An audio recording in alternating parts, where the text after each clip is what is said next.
everyone, this is the Nameless One, and tonight we are going to be doing the next Creator Roundup, and this time we have voice actors. Let's see, helps if I hit the right button. There we go. There we go, everybody popped up. We're gonna go ahead and start off. Joe, why don't you do the first introduction? Sure. Hello, my name is... So, hold on. You're gonna do... who you are, what you do, and most people generally do, how long they've been in the fandom, and favorite voice acting role you've had so far. Sounds good. All right. Hello, my name is Joe Pym. I am a voice actor and artist in the fandom, and I have been in the fandom for probably about 6 years now. My favorite voice acting role is definitely Tempest. She's just lots of fun. Okay, Gabby? Hi, I'm GabiShy. Was it the fandom question next? Normally, I'm shy. Who you are, what you do. Some people add how long they've been in the fandom, and then whatever your favorite voice acting role you've done so far. So I've been in the crap. I've take a deep breath. I guess I'm a voice. Sorry. I want to say I've been doing voice acting now for about a little over a year. 2 years now. I started doing narrations of fanfics, and eventually kind of started branching out to like other voices. And I would say I've been in this fandom for about like since 2021. Well, I got back into it. I was into it when I was younger, but then like I said, 2021 came back. I came back in. For my favorite role, I would say it's probably Rumble for Dead Society, because since on like the Lost Narrators channel, because since we recorded that whole thing in a Discord call, and it was like so much fun. So yeah. Okay. And Izzle. Yo, I am Izzle Shizzle. I've been previously known in this fandom as Snowdust or Minty Snowflake before I rebranded. I've been in the fandom since around 2013, I believe, and I kind of got into the fandom through voice acting projects in the fandom. And I guess my favorite character to do...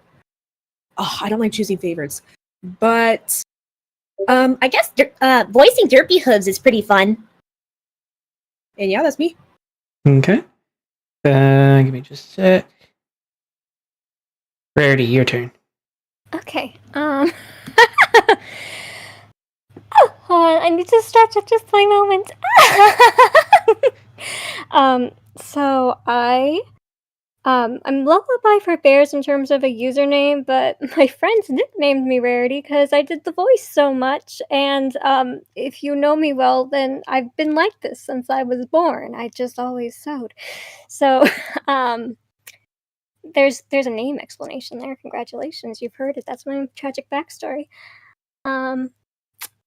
I got into voice acting when I had a Disney Princess cassette tape, and you always have to like do the voices when you're singing along to everything. So I started doing pony voices when I made a mixtape for my car in like 2013, but I didn't actually join the fandom until I got Smule in like 2020 and accidentally found a bunch of auditions, and that sent me to the Discord, which sent me to audio dramas in general, and now I'm everywhere. You can't escape me. I have a hard time picking favorite voices to do because I love the characters so much, but obviously Rarity controls my life and my soul, so she gets top bid, top spot. All right, you go. Someone else go. Ribbon. Hi. I'm Ribonchan. Most people call me like Ribbon, Ribby. I've been called. I've been called pretty much almost every single thing having to do with my name for years. I've been in the fandom doing voice acting for about, I would say, close to 9 years at this point. I mean, I'm not exactly as big as or as well known as others, but I originally started out voice acting in my very first big break as Rainbow Dash in Scribbler's version of Awoken. That was when when my Rainbow Dash was a little squeaky at the time. So, and speaking of how I sound right now, you can obviously tell. But aside from that, so aside from that, the name Ribonchan is kind of an interesting story. Maybe not too much interesting. I would say the name is definitely not pony related. I actually used to watch Hamtaro when I was a kid, and one of the Japanese names for one of the characters, Bijou, is called Ribonchan in the Japanese dub. So I wanted a name that would stick out, so I decided, hey, that sounds like it rolls off the tongue. There you go. As far as favorite roles to do, I mean, I mostly voice Pinky and RD kind of back to back. But if I have to pick a favorite one that I've done, it would probably be the one that I did recently, actually a few years ago for the user Chow Chow 0071. She has this series called, well, it's called Everything is Broken, but the real name is Rainbow Factory with Happy Tree Friends, and I play RD in it. So it's been kind of a interesting, and it was a fun role for me to do. Kind of a little callback to the Awoken days.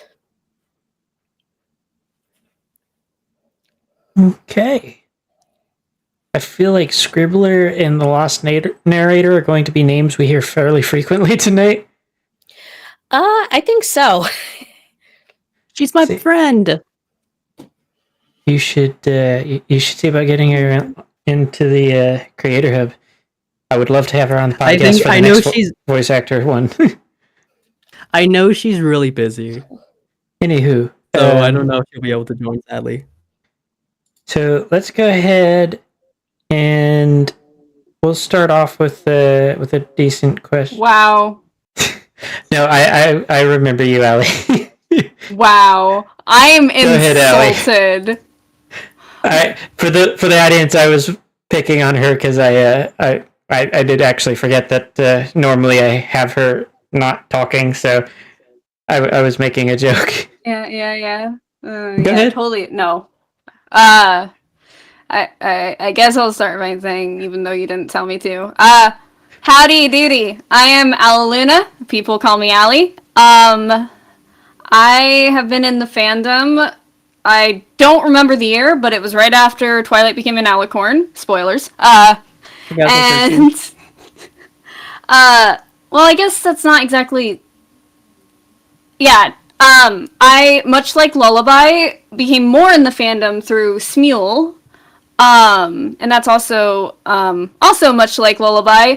I got into voice acting because I was actually doing impressions with my little stepsister of the Equestria Girls Rainbow Rocks, and that's when I was like, in my brain I was like, I sound like Applejack. I didn't. And I started doing more voices, and even though they're not spot on, they are they have like the mannerisms of them, so they can kind of count in some projects. My first really gig was being Starlight in a VR chat world called Amnesia: Starlight's Vengeance. And then my more popular one is by why am I drawing a blank on his name? It's the G5 Animatics. It's like a trilogy, and I'm Opaline, Misty, and Izzy in the last two, and in the first one, I'm every female. I would say my favorite, actually, like, voicing for someone else is Starlight. But my favorite to voice, like, on my own is just, like, Spike for some reason, even though I'm not good. Ooh, Spike. I like being Spike. It's fun. And yeah. I'm generally cast as evil characters, so Now we can actually get started. Yay! Watch me now actually forget about Allie. Yeah, it'll happen. We'll remind you. We care about Allie. No, you don't. Fucking no. Okay. Anyways, continue. Nameless. Let's go ahead and we're gonna get started with a question that normally ends up somewhere between the middle and end. And go ahead and ask for those that. Okay, I do not understand what is going on with. Hold on. Ribonchan's things being very distracting because it is doing the reverse of what it's supposed to.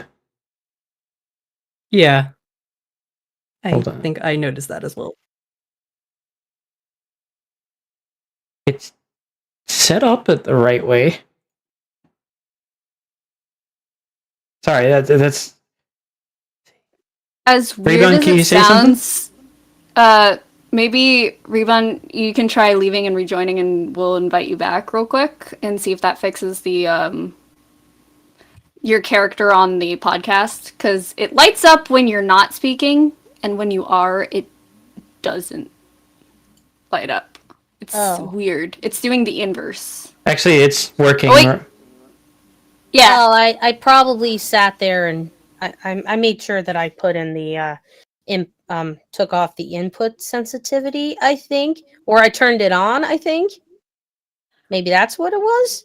I don't know, but whatever it was, it's fixed now. Okay. So back to what I was going to ask. For those of you that hold on, the brain cell ran away from me there. I feel ya. It is just not my night, apparently. Okay. I remember what I was going to ask. So, if you guys had any advice for people that are getting into voice acting for the first time, what would it be? This is that part where, yeah. I was going to go ahead and poke somebody into talking, and we're going to pick on Gabby. Oh, hold on. Advice I would probably give is I've noticed this a lot when with newer voice actors, but focus on the acting. Don't having the voice sound good is also important, and of course you're set up and everything. But the acting is what carries the your performance, because since, like, say for example someone just got shot, like the love of your life, like you wouldn't be like, oh no, they're dead, why? You see, you want to put like some emotion into that, like, no, why? Oh gosh, sorry. No, it's a voice acting podcast. We're going to do voices. I'm just shy with doing like actual acting on here, but like I am too. I haven't actually done that in a pod, like in front of others live. Yeah, yeah, I can agree with that. Put some emotion behind it. Exactly. Because since put yourself in the character's shoes, so to speak. Oh yeah, exactly, and like get to know your characters well. Like, okay, what are their like personality and whatnot. which can be a little bit difficult to wrap your head around. But like, if and also if you're gonna be doing a fanfic reading, make sure to read over a little bit and put in like notes, thinking like, okay, this is how I think it should sound, like, or like if the director has notes, then like, yeah, but because because I know there was one project I was a part of, I won't name it, but let's just, but I know long it story is. short, yeah, oh yeah, long story short, there was a lot of the people on the team were a lot of like, there wasn't any acting to it. And I was like, hey, you guys are doing, hey, I noticed, and sorry, I noticed they were focusing a lot on the voice itself rather than, of course, the acting. And I was like, hey, I noticed everyone here is like focusing on the acting. You're still doing great, but make sure to focus on the acting. And I actually talked to the director because he was like, yo, do you want to become a voice director for the project? And I was like, okay. And I had this idea of like doing like a little slideshow presentation where like I would take like voices from like, you know, like bad voice acting from like say anime or video games, for example, and like go over like break down like what they did wrong, but then go over like how you can improve it. And he shot down the idea mostly because he said like, and I quote, I don't want the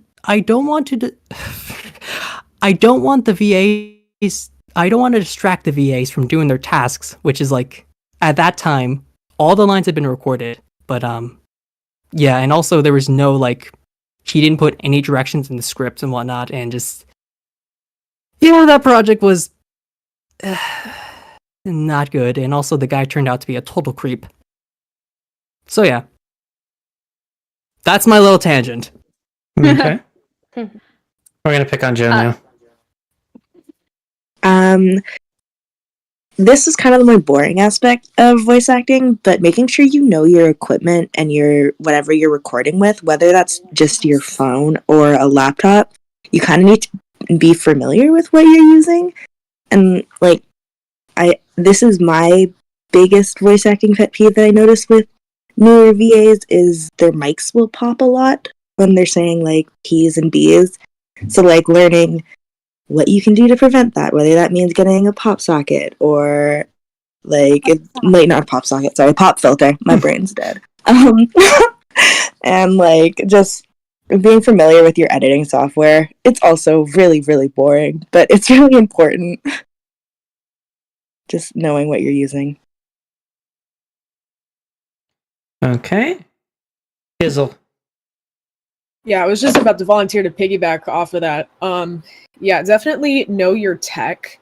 Like, know the microphone that you're using. And if you like need to do research on microphones, it's a very easy like research like challenge. Like, there are already like so many good microphones out there, and it's all in the means of like what your budget is and whatnot.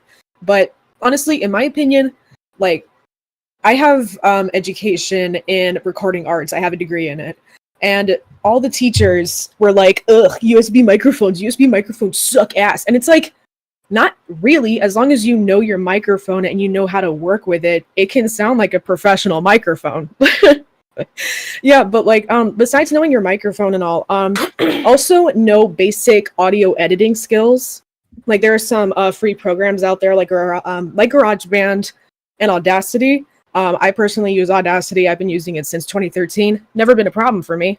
But yeah, as long as you know like those two and you know how to like make your audio sound good, that's really like a very good plus whenever you're making auditions, because that's like one of the things that people look out for whenever you're auditioning for something. Like for example, I forgot to mention this in my introduction, but I am also the co-director of the online series The Dazzlings with Tween Animations, and I handle the casting and audio cleaning.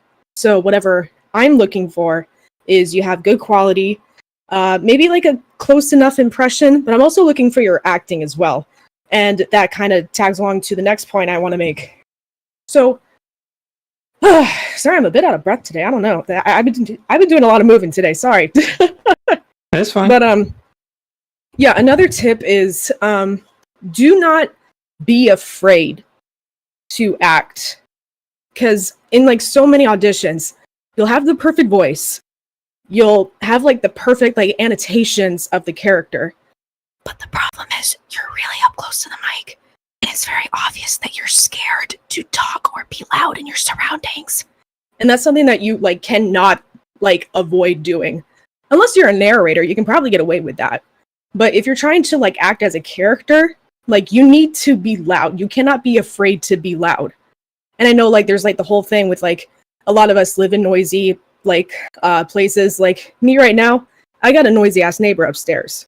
But if I need to do something, I'm not going to be afraid to record because, like, I live here too. So I'm going to be noisy. I'm a human being. And that's the attitude you got to have sometimes. It's like, hey, I got to do my thing. So please let me do my thing or we're going to have problems. But yeah, I guess that kind of ties into, like, having the confidence to deliver what you want to audition for. And that's my 2 cents. Thank you for coming to my TED Talk. Reben.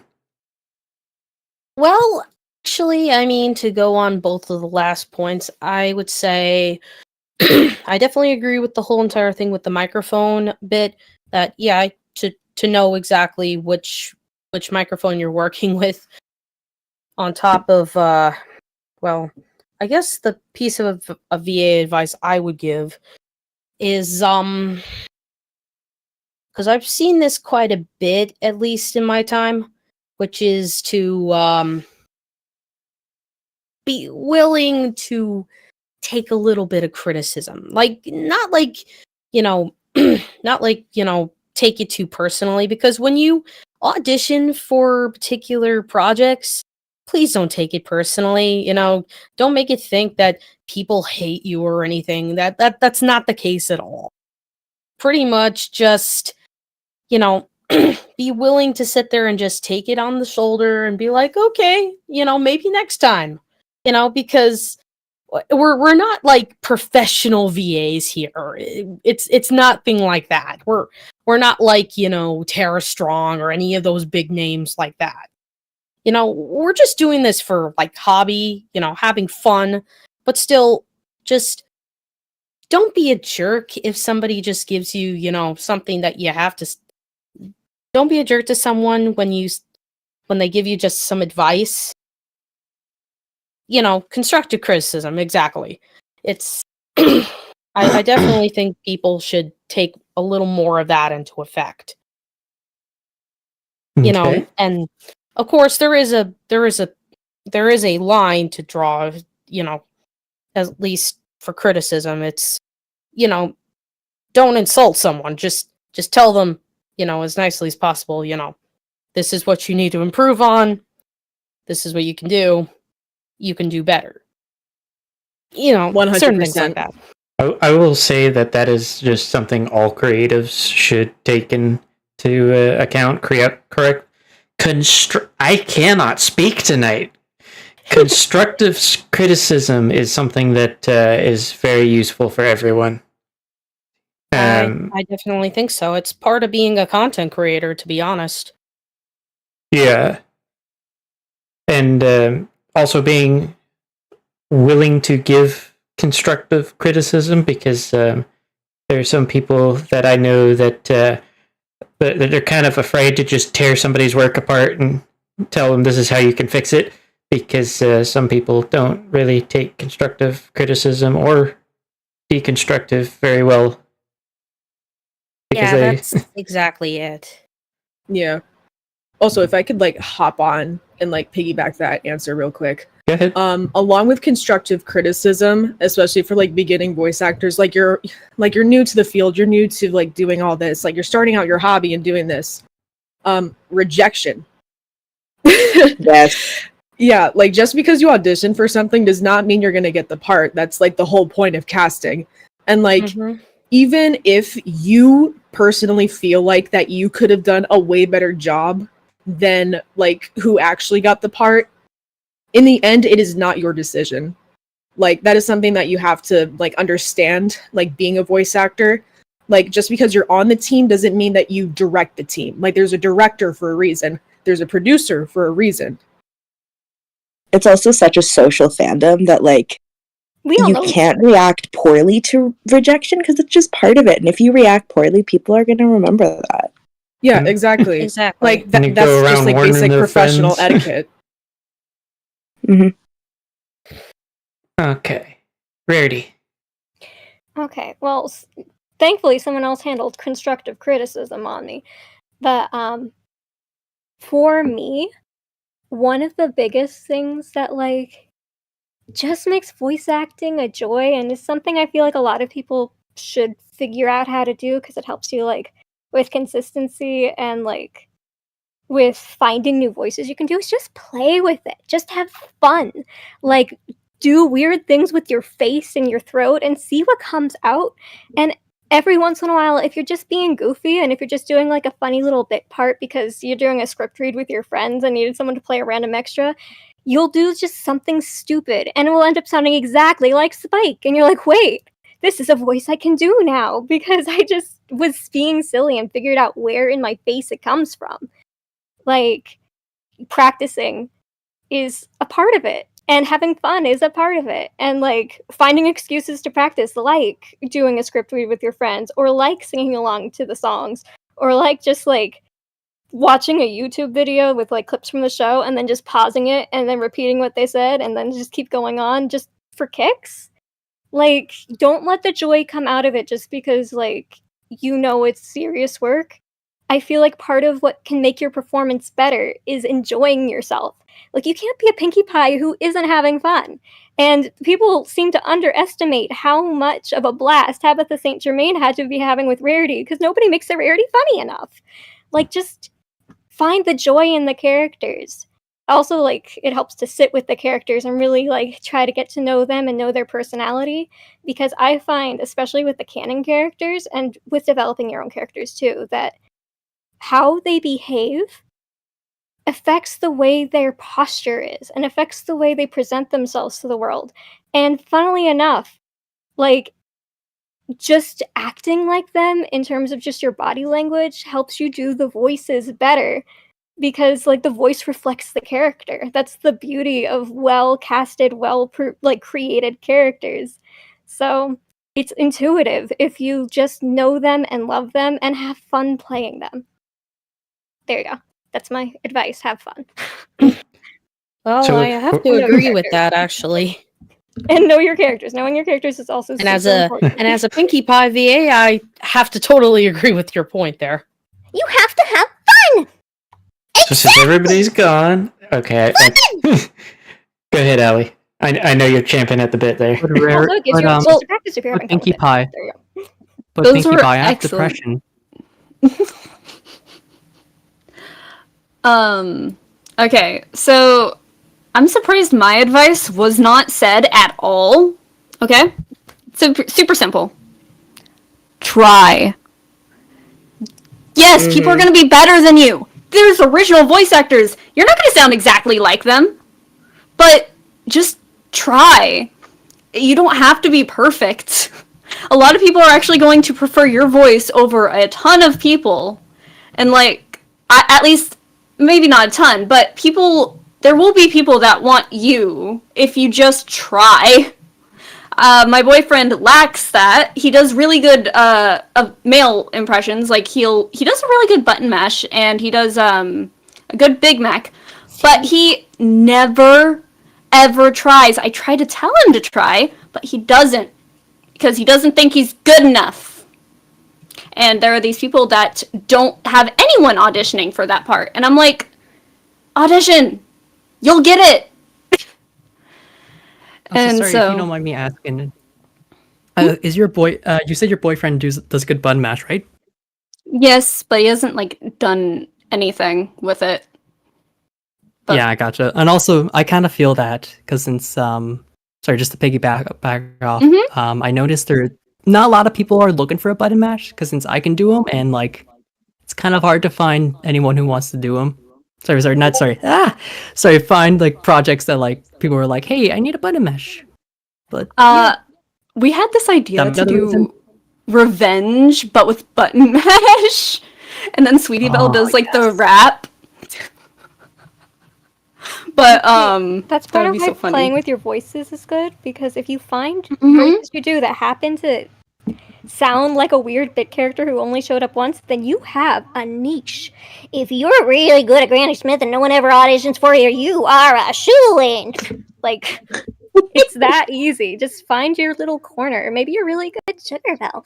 Maybe you're like, you know that one character from Pinkie Pride who's like, and what from me? Like, sometimes you can be the banner lady. It can be your dream. And also, people are always looking for original voices. So if you just get a vibe off of their original characters, like their description or like one of the lines that they said, just throw something out there. Maybe your voice will be the voice, even if it's not a canon one. That's why original voice acting is also really cool. You Well, get it's to like develop it oh. from scratch, and then you are what everybody else has to base their impression of that character off of if it becomes popular. Well, I was going to sit there and at least try to add on to that, which as far as other fandom voices, of course there's going to be, more familiar voices that do, certain characters. Like Lost does Rainbow Dash, Magpie does Pinkie Pie, Scribbler does Twilight, the list goes on. I think we shouldn't compare ourselves to how others do our voices, because in my opinion, my RD is a lot different than Lost, and a lot different from Brittany Ackerman. Actually, listening to you talk normally, I cannot unhear Rainbow Dash right now. It's kind of funny you say that, because RD is part of my regular voice. It's just raising it up a bit and making it raspy and a little more high pitched. And you extend your words longer for emphasis, because that's one of her things. Hold on. Exactly. Hey, hold on. What were you trying to say, Gabby? That's another thing I remember Lost mentioned, is that like a lot of fandom VAs out there will like take a character's voice, but like make it their own thing, like unique thing with all the attributes to it. Like, say for example, like I Am Shadow's like Twilight, like it has all the positive, it has the attributes of Twilight, but like may not be show accurate. She's another one I plan on getting in on this eventually. But yeah, that's another thing. Like, if you're having a hard time voicing the character, I suggest a lot of people also do that as well, just because it's like it makes your, like, for example, like RD stand out. And yeah. So we're gonna go ahead and step forward to the next question. First, before I ask this question, how do many of y'all do like paid voice acting? Or are y'all doing it by like volunteer basis? A bit of both for me. Yeah, a bit of both. If someone's gonna pay me $70 to sing as Pinkie, I'm not saying no. Exactly, that's what I fell into. Yeah. That is true. This might be a slightly more personal question, because I've mentioned it before on the podcast that I am, amongst other things, being like writing commissions and editing commissions, I'm looking into doing voice acting. While I'm not an impressionist like apparently all of y'all, I do voice acting for some of my other streams as a DM, and I was like, I enjoy this, so I might as well give it a try. But how do you go about pricing y'all's work if you are the ones being approached and asked how much? You could always work off of like the voice actor standards. I know like there's like a certain average of like 30 to 40 cents per word. Personally, I don't go by that, because a lot of times, especially for a lot of passionate projects, that price will like go up really high. So I just kind of like go with what my mind goes to, and I also ask creators like, what is your budget? Because like if you're being professional and you already have like shown work of what this project is going to look like, and there's like promise of this project actually happening, like I won't have a problem like lowering my price for you. Yeah. Same. Yeah, if I'll like a project, I'll definitely haggle with my prices. What I did for pricing mine actually was like, there's the Pony Voice Index. I kind of looked at what other pony voice actors charged for themselves, and I kind of like matched it. I did price myself a little lower because I am not as like advanced. Yeah, I'm not experienced. That's right. So I did go a little lower, but when you think about it, like I'm 15 cents per word. Like generally I saw a bunch of 20, 25 there, so I went 15. And okay, so you guys charge per word like I've seen writers doing. Mm-hmm. And I'm sure, as you know, like, even though it doesn't seem like a lot, that adds up really fast. Faster than you might think. I had to tell Kaput that, actually. I don't know the exact wording I used, but it adds up. Because people often don't hire you for, like, these tiny things. They'll have, like, a decent amount of words, and you can earn, like, an easy $20 just from charging 15 cents a word. So... yeah, that's actually something that I had to look into as a writer, looking at I'm still not entirely certain on the prices that I charge, because I was listening to two of the other writers that do that, and it's like I have it right now set up as $1 per word, and that adds up fast. So, but yeah, that makes a lot of sense. And if nobody else has anything they want to add to that, then we'll go ahead and move past that one, because that's not exactly an everybody type of questions, I guess. Does anyone have anything else to add, though? I mean, like, usually when somebody offers me money for a thing, it really depends on the project, because if I really like it, if it's my jam, then I'll just do it. But if it's like I'm a person I'm wary about, like in terms of who's approaching me, or it's content that's not usually my jam, then if they give me $20, they give me $20. But again, that Pinkie Pie like song is gonna be $70, so it's like $70 to sing is not bad, and it's an entire song. So, like, it really depends, because I wasn't comfortable with that person, and I offered like less, and they moved it up because they wanted it so badly. So I was like, I'm not gonna say no to someone else giving me more money than I asked for. Like, if they are offering more than you are charging, take it. Out of curiosity, how many of y'all do singing impressions as well? I started off as a singing impressionist. I mostly do singing. Voice acting is kind of like my secondary thing in like the voice realm, I guess. Mine. Yeah, I used to be primarily singing and secondary voice acting, and then that kind of flip-flopped. Singing was like the shoehorn that got me into the family. Sorry. No, you go. I mean, I do singing impressions, though. I am incredible. I hate my singing voice. I hate recording my singing voice so much.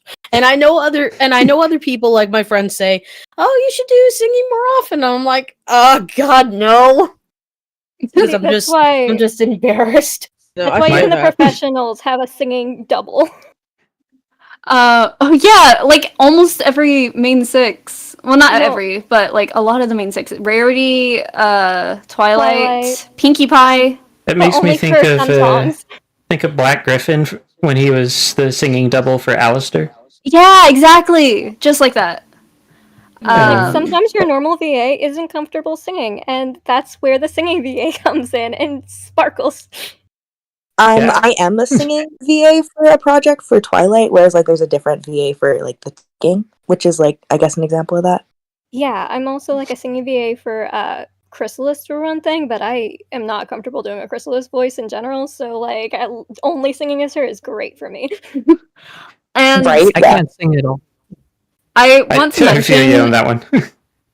I want to mention that 3 of us know each other from doing singing impressions, I believe. Oh my god, Smealy Girlies.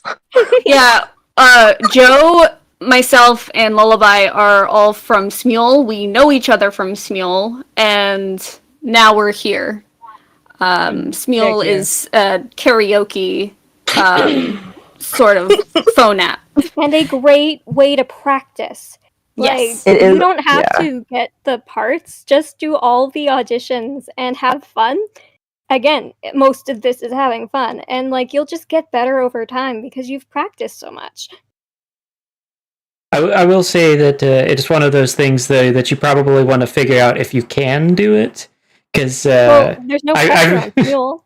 It's literally just karaoke. You don't have to be good. I mean, I at one point attempted to sing for a video, and that recording was considered a war crime in every country, and anybody who heard it asked me not to.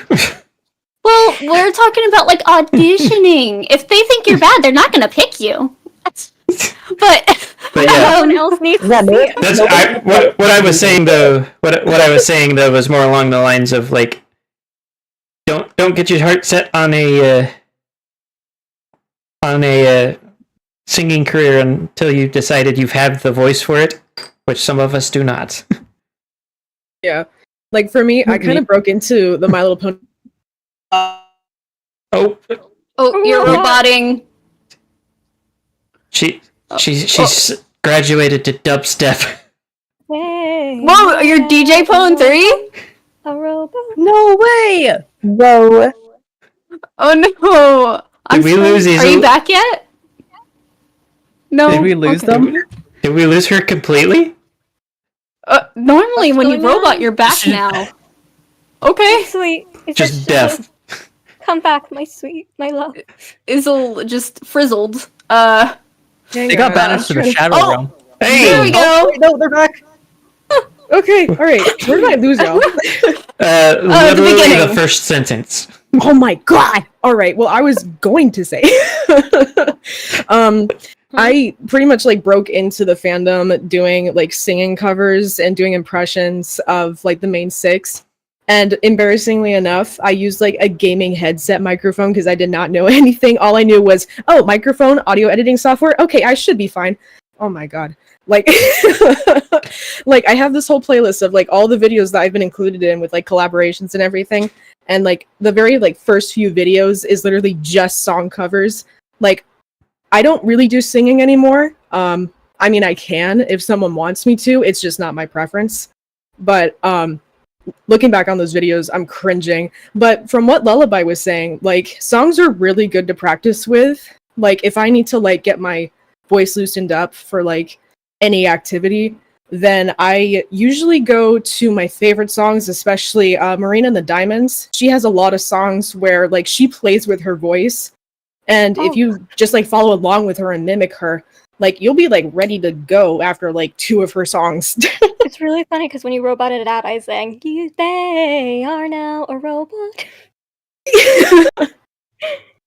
Okay, so But yeah, also, it helps you find the voice. I I'm sorry, guess- just one more thing. Like, if Yes. you sing to... I find that sometimes when you're voice acting, you feel like you're losing the voice. So in order to, like, get back in character, I'll sing a bit of the song they have, if applicable. So it's like, oh, my Applejack sounds horrible right now. Give me a second. We travel the road, now I'm gonna keep talking. And do I sound okay yet? I don't know. Like... It's kind of like, okay, I lost it. How do I bring it back? Because I feel like singing shows you the mechanics more, I think, than just speaking it. You get a sense of where in their throat everything comes from. But that might just be me. Okay, continue. okay, so one of the questions that I normally have for every one of these is, feels somewhat less applicable. So we're gonna modify it a bit. So instead of like a creative process, what is like you guys getting into character, getting your voices warmed up, all of that look for each of you? And we'll start with I was Ribon. actually gonna ask about that too. Oh. Well, when I typically warm up, I usually just basically what I do is I just take a song from the show, just typically for whatever character I'm doing. Like, say if I'm doing Pinkie Pie or anything like that, I either put up like the smile song or one small thing from the movie, or or just doing Chimichurri, chimichanga, chimichurri, chimichanga, chimichurri. and do it over and over and over again, just to get into Pinkie Pie in that regard. Okay. Rarity. Ooh, depends on the character, and sometimes my throat just doesn't let me do some of them because they're on my lower range, and my lower range doesn't usually want to work for me. So I usually, for them, have to stay up very, very late because all of a sudden I hit the ability to go down further down. But I can do characters like The Rarity stars right out align. of bed. No warm-up required. They just live in my brain. But I also practice them a lot, so they'll come more naturally. I think if I lose the character, then I start singing as them to like help bring them back. But it really depends on the character for me. Because like getting in character is super easy. It's like I've said, hey, I'm gonna be playing you now, and they were like, oh really? And slide into my brain and tell me how they'd say things. Like I can hear their voice, and then I just do what their voice is doing in my head. Like, if you know the character's voices really well, and if you know their speech patterns really well, then it isn't hard to just, like, completely unprompted switch into a different character. It does help to, like, pull up a video and double check that your instinct and your memory is right, though. So if you just, like, pull up a clip of, like, Season 4 of Fluttershy and be like, okay, let's just double check I got that right, though, then if you don't have to change anything when you repeat a line after what they just said, then you're golden. You can just go. You know what you're doing. Like, for me, a lot of it's just setting my throat in the right place for the right character. Like, for Fluttershy, like, I kind of just pull my jaw, like, back, and I act like I'm, like, talking to the ground, where, like, all the sound bounces off the roof of my mouth and goes down. And that really suits her, because it's kind of like you're always looking down. Versus a character like Apple Bloom or Applejack or Granny Smith, where like all of their jaws jut forward and slightly to the side. So you end up with a really consistent accent between characters because you're basically doing the same thing to make the accent happen, but you're just going to a different place in your throat for each one of them. You know? Again, so much of my thing is just like mechanics of knowing how your throat and face works, and then being able to shift them at will to try to get a sound that's closer to what you want it to be. Okay. You guys go now. Gabby. I guess for me, when I did button mash, hold on, I have to stand back to do it. I just shout, "Mom, I'm ready for school. Never mind," and then I'm good. I hope noise suppression didn't destroy that. No, actually, it came through perfectly. Okay, good. So good. Thank you. We're gonna put Allie on the spotlight. If you're done. Okay. Hold on. Are you done, Gabby? Oh yeah. Oh, so wait. Sorry. Wait. What'd you ask, Allie? Oh, I didn't ask anything, but he was gonna call on me, but is checking to see if you were done answering the question. Sorry. I just had one more thing. Oh, go ahead. I know when I did Debts of Society, one of my vocal. Oh, actually, for that project, I didn't really know how to voice Rumble. Because since when she asked me like, "Hey, do you want to do it?" I more so just said like, yes, because I was like, I want to see like, oh my god, I thought like, oh, it'd be a good challenge. But like, the voice I ended up just coming up for him was just like Sonic. He's like, oh no, I guess I lost my cutie mark, and that was like the vocal cue I just kept on doing like over and over throughout the recording. So probably a good chunk of the recording is just me saying, "Oh no, I lost my cutie mark," and blah, blah. So yeah. Okay. I love how many characters have like a "Hi, this is me" like phrase for us.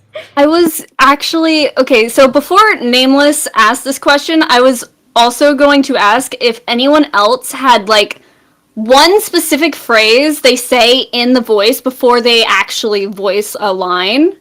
Yes. Like- 100%. Yes. Every time. It's nice cock. That's mine for Sonic. What's really Yeah, literally, I go, nice cock. mine Hey, is Shadow, character nice specific, cock. but Rarity's is literally just going Rarity. Just saying her name like a Pokemon. I was going to mine are the same for Applejack and Apple Bloom. Again, my impressions aren't the best, but they're just howdy for pony, I'm Applejack, or howdy for pony, I'm Apple Bloom, and then I continue in the voice. Your Apple Bloom peaks your mic so hard. Oh, sorry, let me go back. Oh, I should probably turn it down. Whoops. You might want to have noise suppression off, because I find it really struggles to Is pick it up the on? squeaks.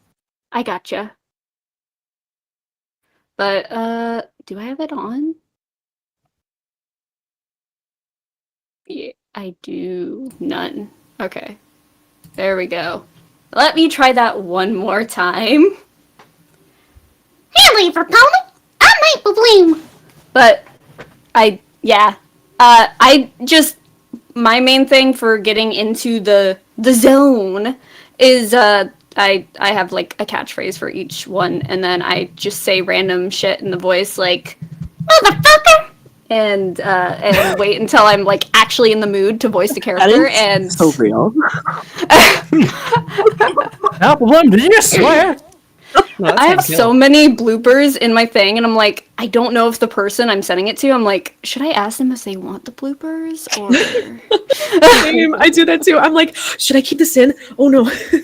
I will send them separately, be like, I'm sorry, I didn't want you to not see this, but also didn't think you wanted to have to edit and see that. So there's one issue with me that goes directly against Izzle Shizzle's advice. I don't know how to audio edit at all. I mean, all I know is how to put it in Audacity, and then I know how to do noise suppression, and then I know how to make myself louder after. That's it's been fine, recorded. because like a lot of people in the end, they're like, please send it unedited so I can do the editing. Yeah, So, exactly. yeah, that's I know fine. a lot of people do That's that. one thing a lot of people will ask for. Even I, like, whenever like I'm doing a project, I always ask people, like, just send it unedited. Yeah, I think for the voice actor, it's semi-optional unless you're making your own stuff. I think if you're making your own it's- stuff, then usually the editing like capacity you need goes up. I think the main thing with that, though, I know this is off topic, but the main way it actually benefits you audio editing first is when you're auditioning, because then you draw the person that's getting you, like, their attention. They know that you have a good mic or possibility of a good mic and all that. So they hear good quality and they are likely to choose you. But Unless I specifically said don't do anything to it first, in which case you have broken a rule. You really need to read the rules when you audition. Yes. That's a big tip, actually, too. Read all the rules, because everybody has slightly different standards. Yeah, like especially for a lot of creators that I've auditioned for, like even as far as how you name the files, like they will like tear apart your audition just to make sure that you will follow rules and you will meet the deadlines. Because like the last thing that a lot of people want to deal with is working with someone that you can't like work with because they're making it difficult. Or you have to track down. Yeah, exactly. Yeah, or that have to makes track them and be sense. like, hey, yo, what's up? What's going on? Yeah, And and if especially you're not since ready yet, and if you're work. running late or your life has demanded that you not do the thing, just tell them that, and usually they'll have like a little bit of forgiveness, give you like a week extension or something. Like, they know you're human. Yeah. Like, if they're a good director, then they're willing to work with you up to a point. Just don't like lead them on for 6 months. Hey, Lullaby, when are we going to continue writing Crystal's a Miss? That's a different kind of thing. I was literally about to do that to Lullaby. I recorded your thing literally right before this, ma'am. Oh. Yes, it's on its way. I just haven't edited it down yet because I finished. That's why I was late. I was doing this and like Oh, blame me. 15 minutes after call. Oh, I'm not blaming you. I'm just saying, for once my house was quiet and I got very excited and was like, what can I do? And chose to sing for you. I'm so honored. Yeah, but I tell you, hey, I can't do it You- yet, you but do. I intend to. And that's the Like- thing. It's like 9 times out of 10, I would much rather give someone an extension if they just tell me versus like tracking them down like even a day later and then them being like, I need an extension. Whereas if you're just like, hey, I need an extension, I'll be like, yeah, okay, whatever. Yeah, it's like I offered to sing that thing right before my father died. So I had to go to a funeral and understandably have been off kilter since. So, like, sometimes stuff like Hey, that like, happens life and people get it. happens. Yeah, so just remember that your director is also a human and they will most likely have a level of empathy for you. Yeah, and where there's teamwork, Unless there's they're also assholes. communication. And if they're Well, if they're an asshole, then get don't off work the with them. project.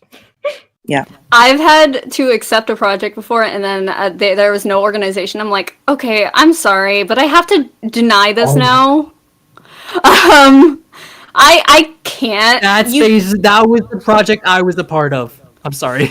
Yeah, I've only had to do that once, but I was like, I'm sorry, I can't do this. I hope you find what you're looking for, but it's not me. But like, also actually something else I wanted to bring up earlier. If you're gonna have a project and like have everyone in Discord server, make sure everyone working on that project is in the Discord server, because since the project I was a part of, not everyone was in the Discord server, and I'm like, why? Because it's like that was also, and made it a lot harder. Because like, say if you want to like, because like I said, like I want to like ask like a bunch of the VAs to like re-record some lines with like, you know, and more emphasis on the acting. I couldn't reach everyone because since like not everyone, like I said, not everyone was in the server, and that just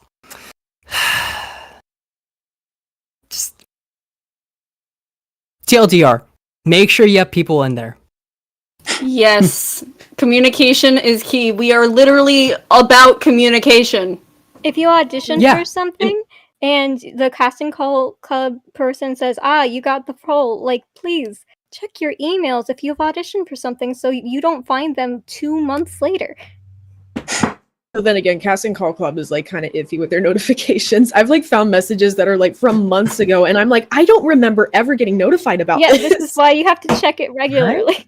I hate doing that, but it's like, hey, that's how it's built. You got to deal with If it. you recently auditioned for something and you know the like deadline has come up, like start checking just in case. You don't want to like accidentally be the reason why something is like 3 weeks late starting.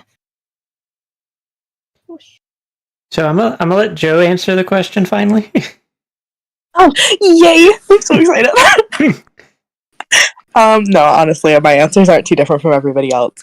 It's mostly just either I sing a song in that character's voice, or I have like a line that I say. For Tempest, it's always like, "Here's the deal, ladies. I need your magic." I don't know, like stuff like that.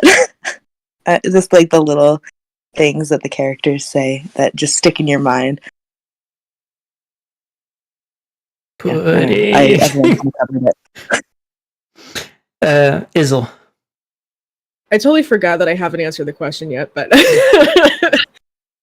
but yeah, I mean, it's all been said. Like, you kind of get into the mind, you got to practice your voice, loosen up, shake it out a bit. I have done that like physically sometimes. Like physically, I will like shake myself just to like get comfortable in front of the mic. Because like, even if you have so much experience, sometimes you just get stage fright, just like out of the blue, and that's fine.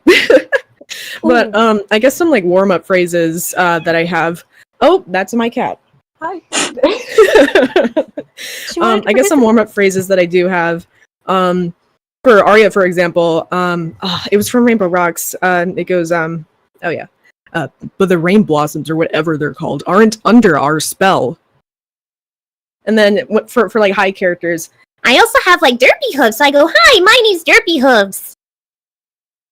though, from what Lullaby also mentioned, with like physically like moving your jaw and your tongue and whatnot, especially like controlling where your voice is coming from, that definitely like is a good practice as well. I voiced a grandpa character for the Dazzlings. He was like a very minor character, and I would talk like this with my bottom teeth literally touching my top lips. And it worked. I'm sure that just intrigued Lullaby a lot, because like she's all about literally changing face shape. Yeah, I genuinely think so much of like diversifying the voices you can do is just messing with your own anatomy. Like you can, like I find that like especially some characters like Celestia, I practically wear a corset to voice her if I'm trying to like do it for a prolonged period of time, because she's like a ab workout versus a character like Applejack, who I want to do a full body like lean. I want to lean to the side so bad. I kind of just want to drape my arm around something and say, "Hey," like. I've actually seen with some male voice actors, if they're trying to get deeper than their usual range, I've seen some of them, they'll like pinch their Adam's apple to like have it stay lower for longer. I'll press against my neck. My nose. I press down on my neck to get deeper voices. Yeah, there's one voice that I literally will pinch my nose the entire time I'm doing it, just to give myself a little extra help. It's very interesting. Didn't know that there was that much. There's a physical- lot. It really depends on the voice. Some of them come out of you naturally, some of them need a little bit of help. Yeah, there's like the ones that sound cartoony are the ones that need the most help. But then there's like Starlight, for example. It's just a normal voice. Like it's just I find you the normal talking. voices so much harder to do. They are, because it's so hard to The voice, pinpoint. well, the voice I pinch my nose for is literally the Little Mermaid. Like, if I'm doing an Ariel voice, something about the way her nose is shaped is just thinner than mine. So I just kind of pinch my nose and I get, like, the sound I want. I see. Yeah, it's wild. Yeah, with voices where you have to, like, with impressions that are similar to your normal voice, there's also, like, the constant paranoia is, like, was I using my regular voice or am I using, like, the character's voice? Oh, God, I gotta hear back again. And then sometimes, like, you have a couple of different voices you do, but you kind of, like, learned you could do one by doing the other, so you're afraid you sound like the wrong character all the time? Yes. Or slipping out of accents, that happens to me a lot, where, like, I'll be doing lines and then, like, 20 seconds later, I'm like, wait, I'm not in the right accent anymore. How long has that been going on? Oh, no. I feel like a lot like YouTubers, and I feel like GabiShy probably has a lot more experience being a narrator and probably doing a lot of your own editing, I'm assuming. You got to get used to hearing your own voice too. Yeah, that's the thing. Like, there's some stories. Like, watching on this is like a struggle with every story where I'm like, oh, I don't want to edit it because I hate my voice. But like, you gotta get used to it. Actually, you gotta get something past that. to me when I'm in post and I'm like, oh, I hate my impression. I hate it so much. I'll literally look up a clip from the show and play that clip while I'm also playing the bit I recorded. And if I can't tell who's talking when for even like a little bit of the time, I'm like, oh, okay. I actually did a good job. I can't tell what's going on anymore. It's not like it feels like two separate things. It's like the voices are blending. And if the voices are at least good enough to blend, I call it a day. So I have a question, because I've run across this, and the voice actor that I was working with was very gracious about it. Didn't seem to have any issues. But what is your guys' opinions if say you send voice clips to somebody and they do something along the lines of like pitch shifting or something like that? I don't mind. I don't care. Really mind. Yeah. I think it Yeah, depends. I don't really mind. I genuinely think it just like depends on the voice. Like if you're trying to pitch shift something that doesn't need to be pitch shifted and now it sounds weird, that's different from like pitch shifting something that you said and then turning it into Big Mac. Well, it's more so, do you care about someone else pitching your voice? Not, would you pitch shift your voice for a thing? Well, no, what I'm saying is most likely the voice didn't need to be pitch shifted. Oh, yeah. Unless you're specifically going for a voice that's like... The specific instance that I've done it for, it was a Pinkie Pie voice, and it did... the person, I can't remember if they originally volunteered for Pinkie Pie, or if that was the one that was like, oh shit, I didn't get this voice filled. Need voice actor. I can't remember if it was that one or Twilight, but I ended up raising the pitch just a little bit. I forget. It was like one step up, and it was perfect. Other than that, was adding echo effects because it was supposed to be in big echoey hallway. Oh yeah, that makes me think of like Chrysalis. Mm-hmm. Yeah, like personally, I don't mind if someone like edits my voice, but I can understand why some people would think that it's insulting. So I always just like have a rule. If like I'm in the position where I would want to change someone's pitch, then I would just ask them like, "Hey, is this cool?" Yeah. I think that's the biggest thing is communication. I think the big thing for me is if my Pinkie voice was somehow too low, I would just record it slightly higher.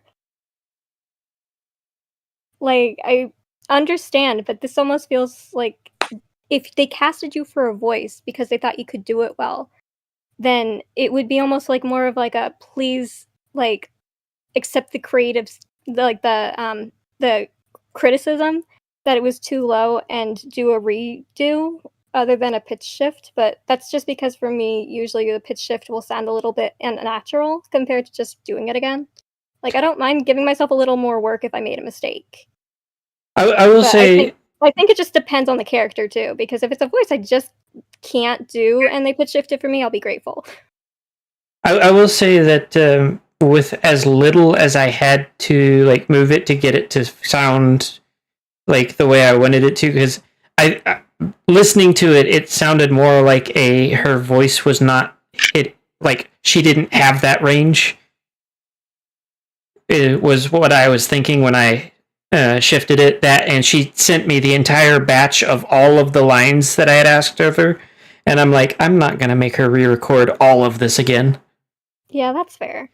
I think that's like the biggest thing is just talking to your voice actors, because a bunch of us said we'd be fine with it, but maybe other people won't be fine with it, and like it's completely up to the voice actor, I guess, like what they are or aren't okay with being happening to their voice. So like it's like just communication and seeing what your voice actor is or isn't okay with, right? Yeah. Plus there's like also a risk if it's like ever published and you want to like reference that person to another person, you don't know if that other person is just going to automatically assume that that pitched voice is like their natural voice. You know I don't know if she will want to use what I used it in as a reference, because that's like 3 hours of having to go through to listen to the voice lines that I used. Oh, excuse me. But, like, then again, like you never know who's going to end up like watching your work and be like, "Hey, I kind of like this. Could you do this?" And then like putting them in the position like, "Oh, that was actually edited." It could be a kind of awkward position for some people. Okay, I see what you're saying. Anyways, we're gonna. Okay, yeah. Sorry. I am going to. So go ahead and grab your pitchforks for this next one. What is y'all's opinions on the ever-rising AI? Did you read the chat? Right, let's get started. Wait, did you read the chat, Nameless? Was that asked? No, I just typed that in the podcast stage. Interesting topic. Don't reply to this. Feelings on AI voices. No, it was going to come up. It's one of those... Like, okay. The only reason it didn't come up with the artist is because I know Cup gets extremely passionate about it, and I didn't want to put her through that one. So I don't know anybody else's opinions here, so that's why it's coming up this time. All right. Anyways, call on whoever. I'm a poke Izzle first. All right. Okay, so I have a background of game design as well. I attended Academy back in high school. So I like AI. I like the concept of it. I like the whole like futuristic ideal that like you see in movies and whatnot. Because we kind of grew up with that kind of stuff. Like, oh, what are we going to see in the future? Oh, look, AI this, AI that, AI this, AI that. But the way that it's being presented and integrated into the world right now is absolutely disrespectful to like the creative media right now. Like, it's replacing people's jobs, and also it's stealing other people's work without permission. That's the one thing that completely irks me, is that people will just take like people's artwork or people's voices without asking and then profit off of it. And actually, there was a story earlier today that I read where this lady who worked for BBC was laid off and wasn't notified until last minute that they were just replacing her with her own voice. And it's like, what? Are you kidding me? And you didn't like bother talking to her or anything? They were like, well, no, because it's just the way it is, and we already have recordings of your voice anyways, so we're just gonna turn this into an AI. And it's like, dude, like, what the hell? That's like, those are the two main things that irks me about this whole implementation of AI, is that they're just taking and not asking anybody's permission. Because, like, regardless if it's posted to the public, that is still somebody's work. That is still somebody's, like, blood, sweat, and tears put into a creation. And, like, and to just take it so you can, like, make a machine make something that's, like, possibly inherently worse, that just feels really weird, and also hella disrespectful. So Okay. I guess, like, that's how I feel about AI. If I were to like change anything about AI, it should just go into databases, not into the creative field yet, not into the creative field now. Because like it being implemented into the creative field like so early into like AI's development, like I can understand with the way the AI learns, but we're just not there yet, because obviously there's some like legal Fingers, what are they? issues. What? I was making a joke because AI still can't figure out fingers. Oh yeah, the fingers. I can't. But it's getting better. It is getting better. The fingers of voices, which is emotion.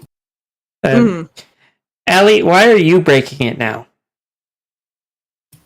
There we go. You started moving. You said something just a second ago and you didn't light up. Oh, I was probably just too fast. I'm super sneaky. Trying to confuse everybody. But yeah, I almost was going to specify, just for like audience sake, when I say AI, I am talking about generative AI, not like the stuff that you normally see in video games moving the NPCs or anything like that. Generative AI, the ones that are like, I think Pony.ai or whatever. The .ai voice thing. 15.ai. 15.ai. That one. I think that one Essentially technically counts. Essentially AI where you don't work with it, but it does work for you. Yeah. So I'm going to go ahead.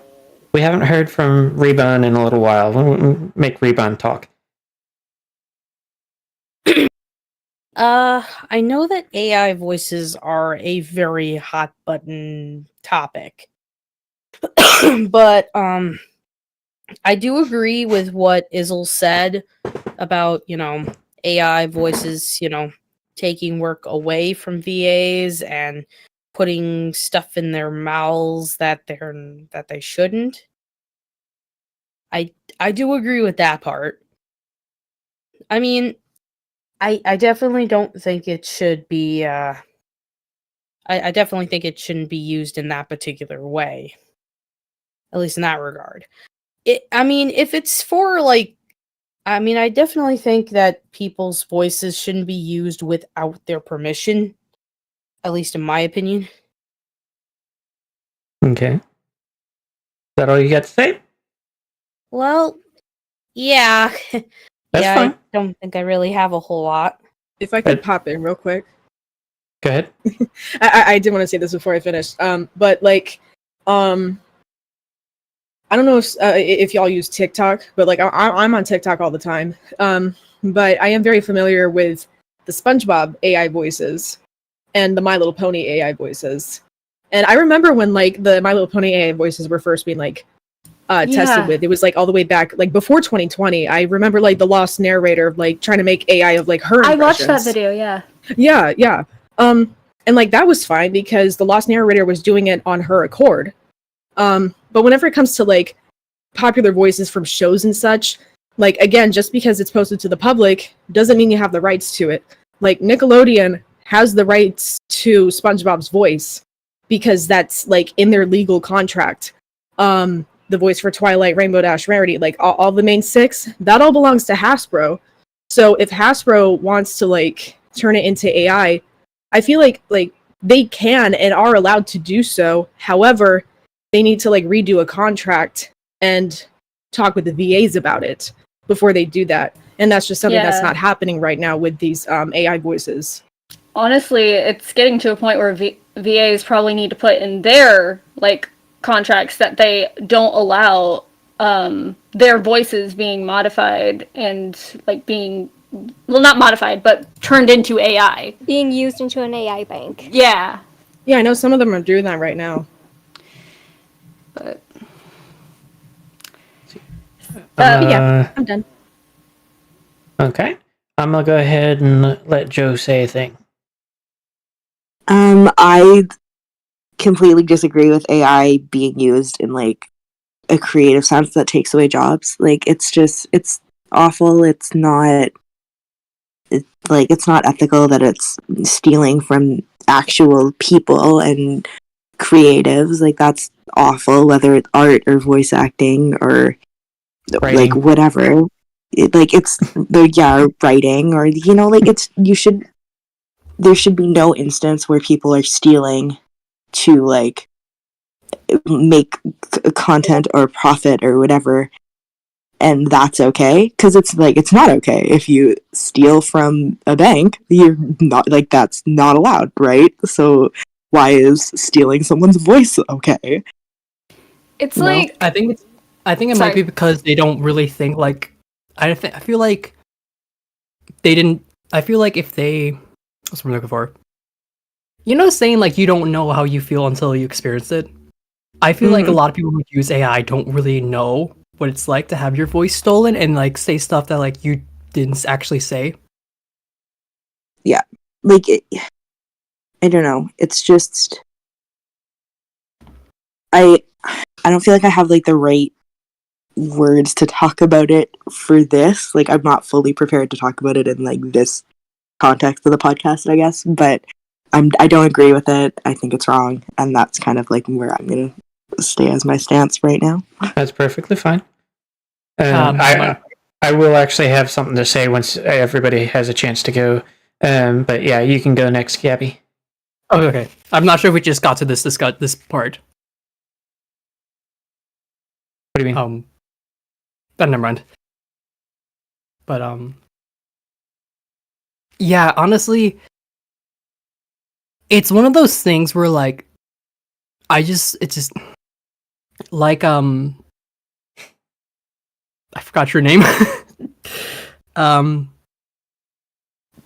Because like you said, it's like you're stealing someone's voice, but also like I know it's a lot of people are using mostly because they're like, oh, I can't find voice actors, or there's like, yeah, I want to make them say like, oh, like the most racist things I can imagine, because that stuff is funny, and that like is my biggest pet peeve, because it's like by like doing that you're technically like still, or some people say like, oh, I just use it for personal stuff.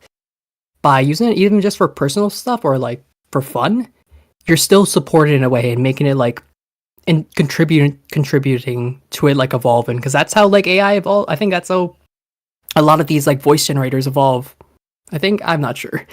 My understanding is they take as many examples of something that they can to essentially iterate on better and better versions of it. Oh, okay.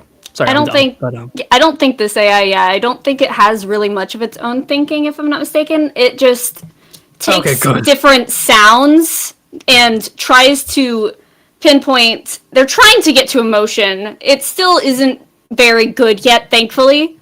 But right now, they're just trying to get in as many voice clips from a person and look for an I sound, E, ooh, and then different ways to pronounce those sounds.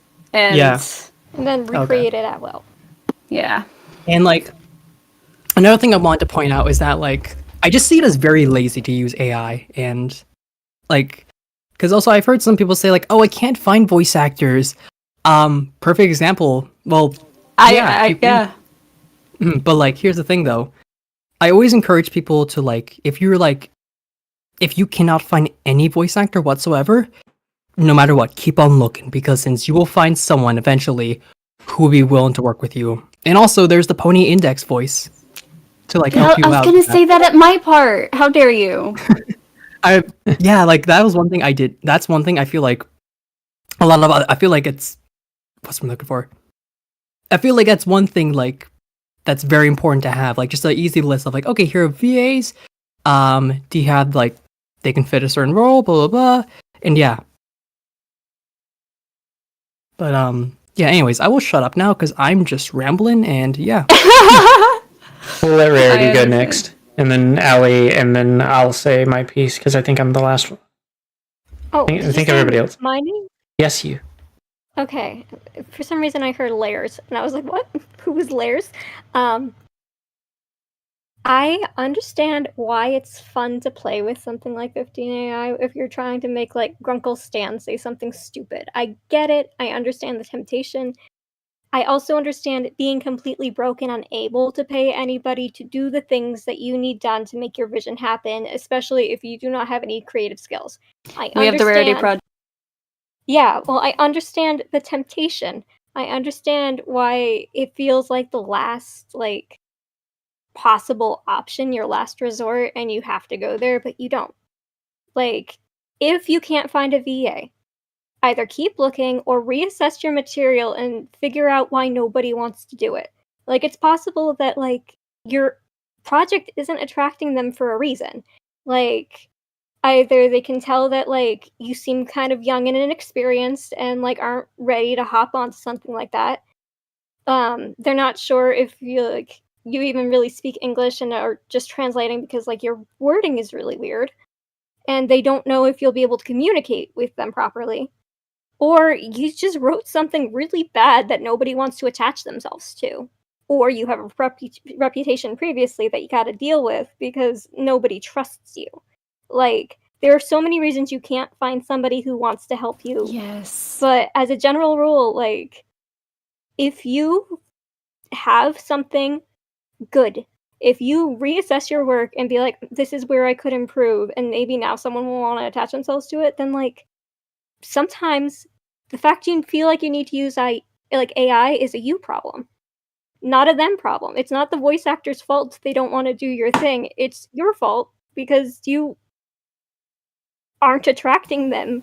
Thank you. Yes. I would, like, I'm actually one of those people who's very willing to help people if I can tell that they're, like, a younger person and I just want to, like, maybe help them a little bit, teach them a little bit. I've done Like, that I don't too. mind letting, like, if I know that the person directing it is, like, 14 years old, I'm gonna help them. Like, you don't need to resort to AI. It's if you're unpleasant that I, like, Yes. will just quietly let this role languish. But Also, if you're, like, 14 and really need somebody to play, like, Spike, then, like, sure, why not? there's also another thing you could do is if you can't find any voice actors, like voice them yourself, even if you don't think they sound good. It's better than using AI. I will always stand by that. Yeah, and Yeah. then you can do what, like, a lot of those abridged series do and just give them a silly voice. And if he gets popular, then the silly voice is going to be what people remember more than the actual voice. Makes me think of Alumex's Celestia. I love that. I love that. I was about to too. say that. Yeah, that one's definitely pretty good. Sorry, who? Alamex? He does not a Celestia voice, but he makes his voice goofy over Celestia all the time, and it's just the Celestia voice of goofiness. It's also very uniquely drawn, if I It remember. has an accent, but I don't remember what the accent is, though. I was talking about the animation itself. Oh, yes, the animation is also, like... Um, I think that's also what what's their name? The person that did the Rainbow Dash reacts or tells a story. Frick, what's it called? You know the Yes. song like Pony Waifu? Yeah, okay, yeah. Yeah. That's what they did. Oh, what is their username? Hang on, I'll find I it. know they're at BabsCon right now, but like I'm sorry, all I can think of is reading Rainbow, but I know that's wrong. Dawn somewhere. Rainbow Yes. Dash presents. Yes. yes, that's serious. So, Allie, I'm gonna let you go before I say my piece. So, I know that AI voice is wrong. I don't have any strong opinions for some reason. Like I just don't care, but I would never do it myself at the same time because I know it's wrong. Which is similar. But actually, there are rather than going into my opinion, I would just wanted to point out there are 2 resources for specifically pony voices that I actually did link in the chat. There is the Pony Voice Index, which a bunch of My Little Pony voice actors from the fandom have their prices, how to contact them, what voices they do, and I'm actually an editor for that site, so I will see your applications, because you can also apply to go in that site, and you'll eventually get added. It's a little slow process, but you'll get there if you do want to be on the Pony Voice Index. And if you can't afford a project, but you have stuff to show for that, you can't afford paying for an actor for a project that you've done, but you have stuff to show for that project, there's this thing called the Rarity Project, which is a funding, we'll help you fund it. Just don't do AI. And yeah, those are just the 2 things that I feel like you guys should please. I'm gonna follow this up for those of you that do creative stuff and have projects out there that are trying to get voice actors. If you're not getting responses, if you're not getting people to sign up for it, and all you're doing is just asking and not showing them anything, that might be part of the problem. Yeah, nobody's gonna want to sign their name to something that doesn't exist yet because they don't know what you're trying to do. Especially if you're looking for impressionists, especially if you're looking for people that... Because I've also noticed that some newer creators have this thing where they're like, yes, I want Scribbler to voice my stuff. And that's a big name to be asking when you have nothing to show. Or Exactly. Yeah. It's you need some. Sorry. No, you go ahead. Yeah, it's like applying to a job. Or it's like applying to a job. they say, want for 10 example, years of experience. Yeah, you need experience, and if they don't see it on your resume, then why should they hire you? And the same thing applies with say getting someone like Scribbler on your project. If this is your first rodeo, then how can they see if it's I can't talk. I just said it, damn it. How will they know if they want to voice for you? I mean, it's hard to do a first project and get a high quality cast because unless you already know a bunch of people. I feel like you just need to have a really good pitch. If you have a story and you can present it well, even if they haven't heard of you, there's a possibility they'll be like, oh, that is my jam. Of course, I'd love to help you. I will say, though, the main takeaway from what we're saying is have something to show for your work. Because if you just randomly approach, especially somebody who's already busy with their own projects, I'll use myself for example. I have 3 separate streams I do every single week that are each of them require different preparation. You can ask Allie because she helps me with a lot of it. There's a lot that goes into prepping for one of these podcasts. I'm not going to necessarily have the time if you show up to me with no project and say you want my voice for something or you want my writing for something. I can't really do much for you because you haven't shown me you're doing anything for you. and I'm definitely not going to write it for you without charging you. Yeah. It's like those people that go into your DMs and say hi and then don't continue it. We're going to ignore you. Say hi and then what you want, please. No. But it's just have have something to show. And since we're on the subject, don't just walk in there, say hi, and then ask permission to ask a question. Just ask the question. just ask it, please. I'm begging you. Hi, I hope this is a good time. This. And, like, I usually like to make sure they know I'm trying not to inconvenience them, but also, like, just had to say it, you know? It's like, I don't know you very well, but I really enjoy this thing you did, and I had a thought. That is my thought. I hope this didn't bother you and that you have a nice day. Go on. Yeah, and most likely, depending on who you approach, if they didn't reply back, you didn't give them something that they were interested in doing. So either try getting further along in the project or find somebody else. Also, I know this is just like a general internet etiquette suggestion, or just like a rule in general. Don't like follow up if they haven't responded in like 5 minutes. 5 like, minutes. Yeah, like they'll ask a question and then be like, "Hello, are you there? I'm sorry if I'm bothering you." And it's like, dude, you haven't given me time. That's like, why I rejected that one person I was talking about earlier, because they did that to me. And I was like, this is unprofessional. I'm not doing this project. Also, I've had this happen to me with multiple different people. If you send me a message and I don't answer, if it's like a message that you have sent more than once, and then you go ping me on my server, that's not going to change whether or not I answer. I am very good at ignoring people. Ask Allie. Yes. No, but yeah, I'll ping people after I ask something, because I'll forget to ping them in the message I say it, just so they know to look there, but I never need a response immediately. Like, I just, impatience is, I don't understand it. The thing about DMs is that you automatically get pinged if you get one. Oh no, yeah, I spam ping nameless. But yeah, but you do like half of the background work I need help with anyways, so yeah.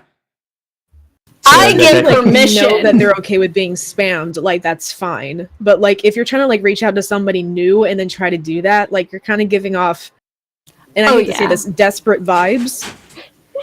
And like I understand, exactly, like if you've been having trouble looking for a voice actor, or if you've been having just like trouble navigating your project in general, like I understand if you like sound desperate for a bit, but also just like try to remain professional. Yeah. Because like sometimes the desperation ends up becoming like a bad sign for how the project is going to end up. Because like if you're desperate now, who's to say that the project is actually going to be completed? Not to mention, it can be very off-putting when you're like, say you're busy and within the same week a lot of stuff has been going on, or you're working on your own projects, and every time you get on Discord, the same person has pinged you, has messaged you. As somebody who has had multiple people ask me to do collabs in DMs and just like not wanted to drop it, it does get old. Sorry. Go ahead. Another note, especially about voice acting, is that so much of stuff like this is networking and making friends. Like, you don't need to be like actively like, this is my project and I want you guys in it. It's like, you can just hang out on a server where creative people are and chill with them and like make friends and have a good time, and eventually like everybody gets to know each other. Like, I know most of the people because we're all like hanging out on servers together. And if you are not a creative person, but like you give a good impression and we kind of like you, and you're like, oh man, I didn't realize that was your voice. That's so good. Like, can I DM you and ask about like a project I want to do? Then we'll probably say yes, and we'll probably engage with you because we think you're chill. And I've actually gotten voice acting jobs because I made friends on like voice calls with people. Yeah, like, somebody literally recommended me to a project, and I forever will love them thank you, Clever Hooves. You're so sweet. Like, I don't forget that. Your kindness has been, like, noted. But, like, it's like, you don't forget the person who recommended you. And if you happen to recommend somebody to someone else and, like, it works out, then, like, you just earned yourself some bonus points just for, like, being nice. I do want to add before I let Allie talk. Some of us, too, like, for example, if you have a skill that I want, I will also be open to what most artists call art trades, but, you know, other talents. I am a very skilled writer, so I have multiple people that are asking for editing and writing help for projects that they are doing. And in trade, I am getting things like videos and art done for me that are things that I need. Like the one that I feel like I'm comfortable talking about is with Cole Donnerstag. He is going to be doing some editing for some PMVs of songs that I've gotten commissioned, and that way I can have them up on my channel for the my viewers to see, to be able to find the musicians that made them a little easier, other than having to be on the podcasts that I use them. So having him do that, I am doing editing for his project. I'm sure everybody's heard about it by this point. Yeah. Probably not. The journey once more. If Yes. somebody composes a Hell song yeah. for me, if somebody were to compose a song for me, I would sing anything they wanted me to. I would be happy to go in and sing for them if they write me a song. And like, if somebody does art for me, then I will do voices for them. Like, it's so nice to have things that you need help with dealt with, and also feeling like you can pay them back even if you don't have money, because you can just skill trade.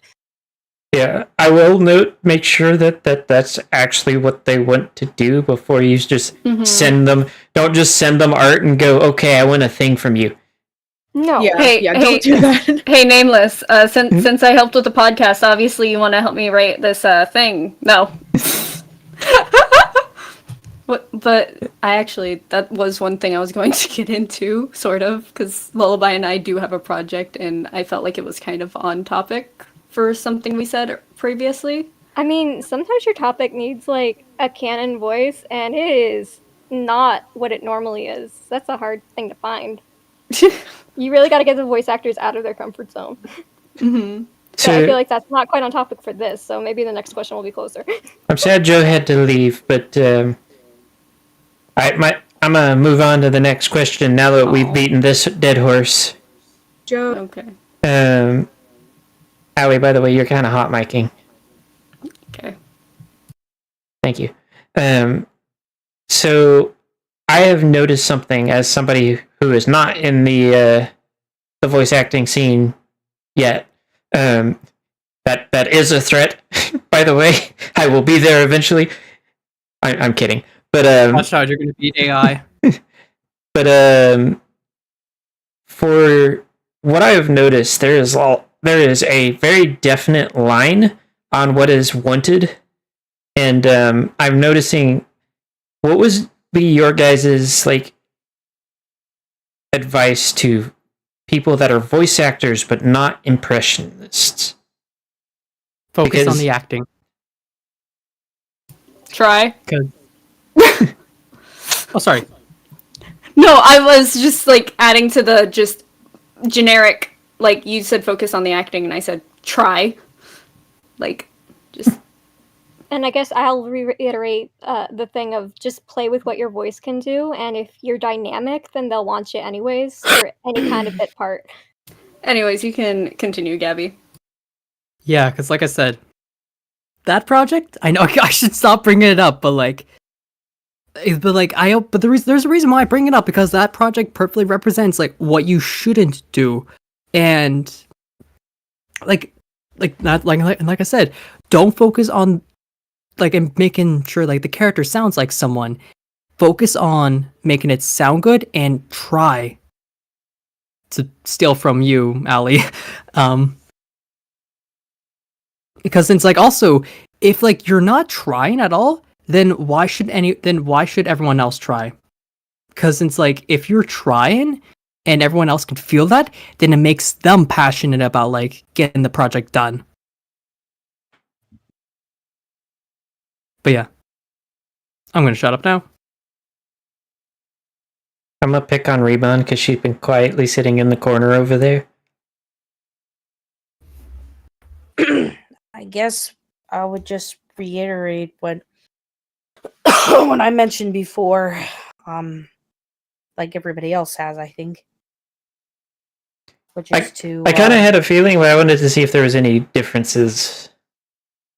I mean, another thing I could say is don't be afraid to try out for small projects just because you're more likely to get into them. And even if they end up being train wrecks, at least you get experience. True. But, like, that's a that good really point. depends. If you're, like, just starting out, it's okay to, like, not go for, like, what is it, like, Element of Justice that has, like, 8 million auditions? Like, start small. Like, if you see, like, a casting call club thing, try it out. If you're, like, on a server and someone's like, oh, I need voices for, like, I don't know, we don't talk about Bruno, but MLPified, like, maybe you can be the fish lady. Like, see what, like, small opportunities there are. It took me a minute to realize what you meant by that. Like, oh, what? It took me a sec to realize what you meant by the fish lady. I was like, there's a fish lady? I was thinking mermaid. The one with the fishbowl. I know, but for some reason my brain jumped to mermaid. Ariel's an Well, Encanto. I mean, part of the point of calling them the fish lady is that it's such a minor part that, like, that's literally, like, what people call them. Like, it doesn't have to be a big thing. Just, like, meet people, make friends. Like, part of it is just, like, learning what you're doing, and sometimes it helps to learn what you're doing on something that isn't very high pressure. Like, if you know something isn't, like, super, super high quality, but you want to help it be the best it can be, then, like, you're not going to hurt the project by not being experienced, you know? Unless the director just says like no that, which is like, yeah. If the director says no, then I say like, actually, you know, I'm not gonna give my 2 cents, but like, there are times where the director might be like, nah, don't. I mean, I've had that happen to me, but yeah. Sorry to interrupt it, Rarity. Oh gosh. I don't know what you were interrupting at this point. Continue. Oh, okay, good. I thought like, oh, I felt kind of bad because I was like, oh god. You were interrupting Rarity, who interrupted Rebon, so... Rebon, did you have anything else you wanted to add? Think anything really else. That's all good. Izzle. Do you want to add anything to what that? the question was. basically, what would you tell what people that want to be VAs but not impressionists? Because the fandom has a very large proclivity to, like, we want this voice rather than we want a voice actor. So, like, we want Twilight. Yeah, so that kind of makes things range out to, like, outside of the fandom. You may or may not believe it, but there is a very fine line between voice impressionists and voice actors.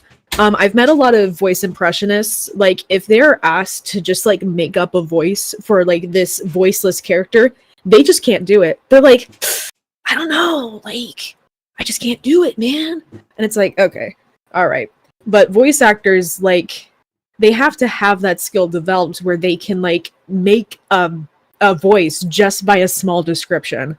And I guess my advice for that is just to kind of, like, go all out, experiment. Like, even if it's embarrassing, just do it. Because sometimes the embarrassing tryouts can actually inspire a closer result to what that character's voice is going to be. You can, like, practice this by auditioning for a lot of indie projects. You can find a lot of those in, like, Casting Call Club, for example, Voice 123. on Twitter, actually, a lot of people, especially like college students who are looking for voice actors, they will reach out to like Instagram and Twitter. So like you can find like opportunities there for Pete's sakes to practice making original impressions. Well, Well, not even original impressions, just voices. that actually Yeah. kind of leads into what I was about to do. We were going to go to the audience questions, and the very first one is from the Mink, and he was asking where you would be able to find good places to audition for voice acting projects. Castingcall.club. That's one. the top one that there is and easiest to do, and there's like tags for the certain projects and stuff. There's a lot of like very tiny projects though, so it's kind of hard to filter between the ones you want and not. Like there'll be Gotcha Life ones I'll see primarily. Minecraft roleplays. Minecraft roleplays. And then there's like actual, I'm pretty sure Elements of Justice had their casting call on there, on Casting Call Club, which is... Yeah. So it has both big and small, but it is the best place, like, to find gigs. Like, it's just the easiest, straightforward one. That doesn't have a paywall. Yeah, no paywall. Yet. Yet! They've been talking about it. Fair, yeah. Also, Anyone if you else? can get onto like smaller like creator discords, then usually they're constantly like casting calls are like rolling in if you're like in the audio drama support group or like the creator hub that most of us came from. Like there are a few like if you find a like creator like server, then usually everybody is asking everybody else, hey, can you do voices for me, please? And to add on to that a bit, I will always advocate the one that I run, but there are other ones out there. There are some that are dedicated to streamers, some that are dedicated to, I'm sure, voice actors, writers, you name it. So look around, see what you can find. Sometimes it pays to like get in on the different creator hub type servers and see what you can find. I'm a Their website too. Oh, sorry. Wait, I just realized something. So we're referencing another server called the Audio Drama Support Group. We're all in that except Nameless, I believe. I think we're all in that server, which is kind of interesting. It's a creator hub, but smaller. I'm a And with prod. less musicians.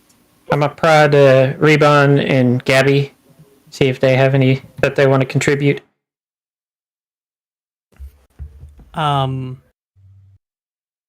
Places to audition. Come back to me. Okay, Rebon, you got any places you would recommend people looking? Well, I would probably say about like Casting Call Club. Is this for like voice actors in general, or Just Or in looking the for fandom. places to like apply as a voice actor. You can do in general or in the fandom, honestly. Yeah, either one works. well, like I said, if in general, I would think Casting Call Club because that's one of the most popular choices there is. In terms of the fandom, though, I'm sure there's definitely people who are always looking for new voices to have on. I mean, I could say for myself, I enjoy working with new people, to be honest.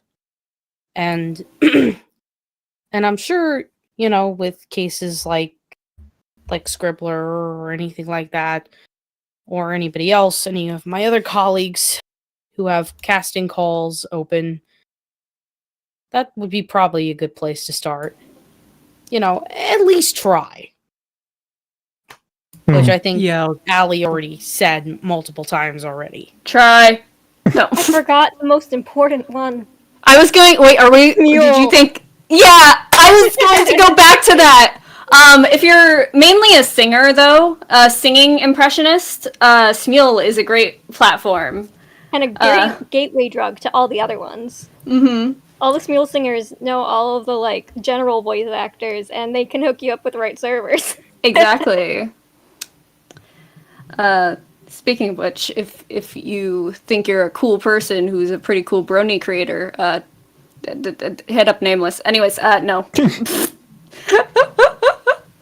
Anyways, I think we've all said our piece for that one. Yeah. Gabby, did you have anything you wanted to add to it?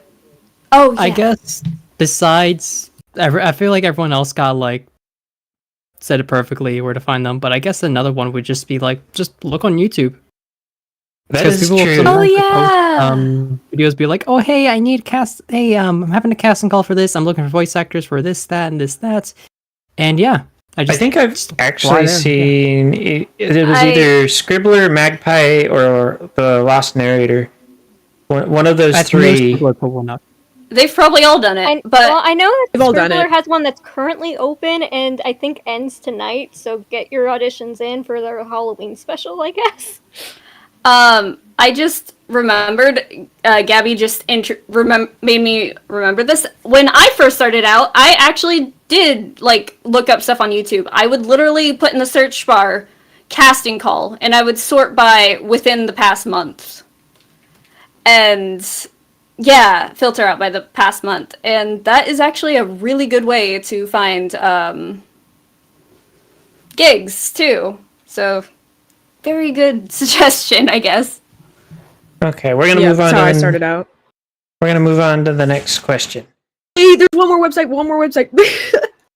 Okay, real quick. So along with Casting Call Club, there's also voiceactingclub.com. And if some of y'all don't know, one of the admins for that website is Kira Buckland. And I think she started out in the Brony fandom too. She started out doing like Twilight Sparkle and Pony.mov, and later on to like she went on to do stuff like she went on to play 2B in Nier Automata, characters in Demon Slayer, and a bunch of other stuff. Mm-hmm. Interesting. Thank you. The next question, and this one I'm gonna point at people to answer. This one's by Grim Wolf. What are your dream roles and the ones you will always reject? So we're gonna start with. Let's start with Gabby. You picked It's interesting. That's a hard one for me because it's like, spoiler warning, I'm trans, and so and a lot of the characters I want to voice are female, for example. I know for a fact I won't ever get chosen for like any like something like the main six, for example, or anyone like, because like my range, it's not like feminine. It's not like. You can pull off Applejack. Sorry? You could pull off Applejack. She's down there.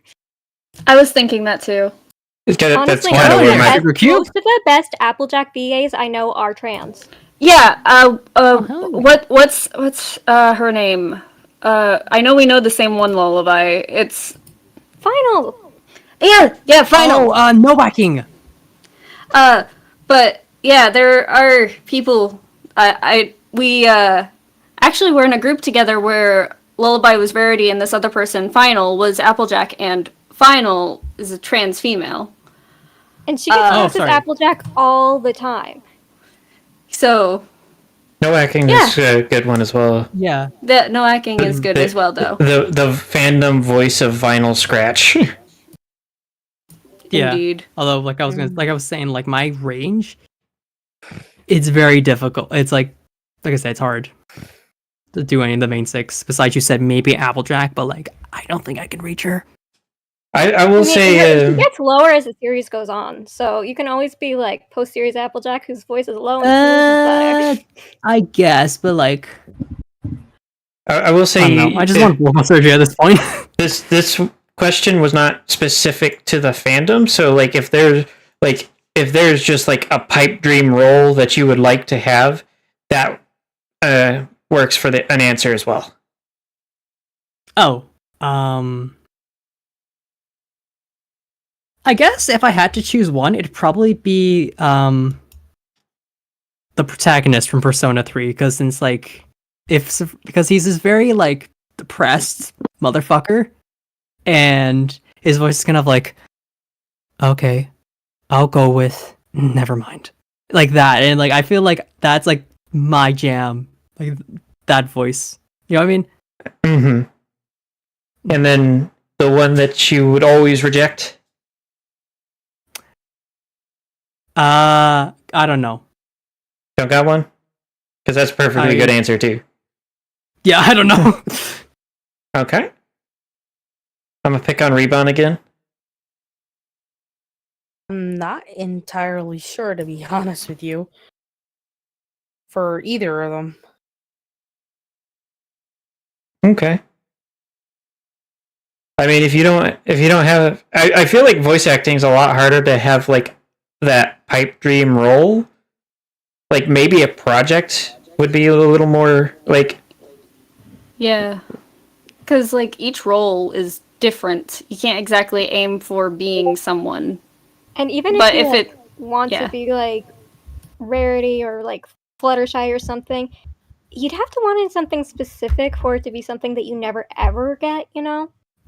Like, it's not super hard to be cast in them if you're starting with like a small project and there just wasn't a big audition pool, versus getting to play them in a very popular series, if that makes sense.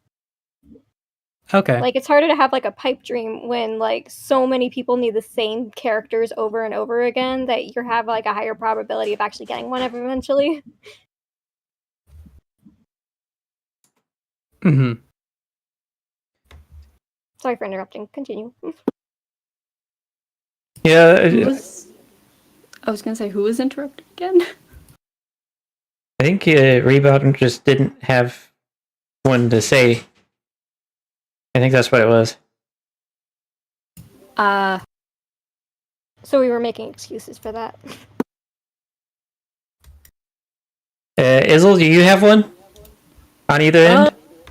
I've never really put much thought into it, but well, I haven't really put much thought into it now since I'm like getting back into it. I've been like gone for like over a year. But I guess I would say a dream role of mine would be to voice for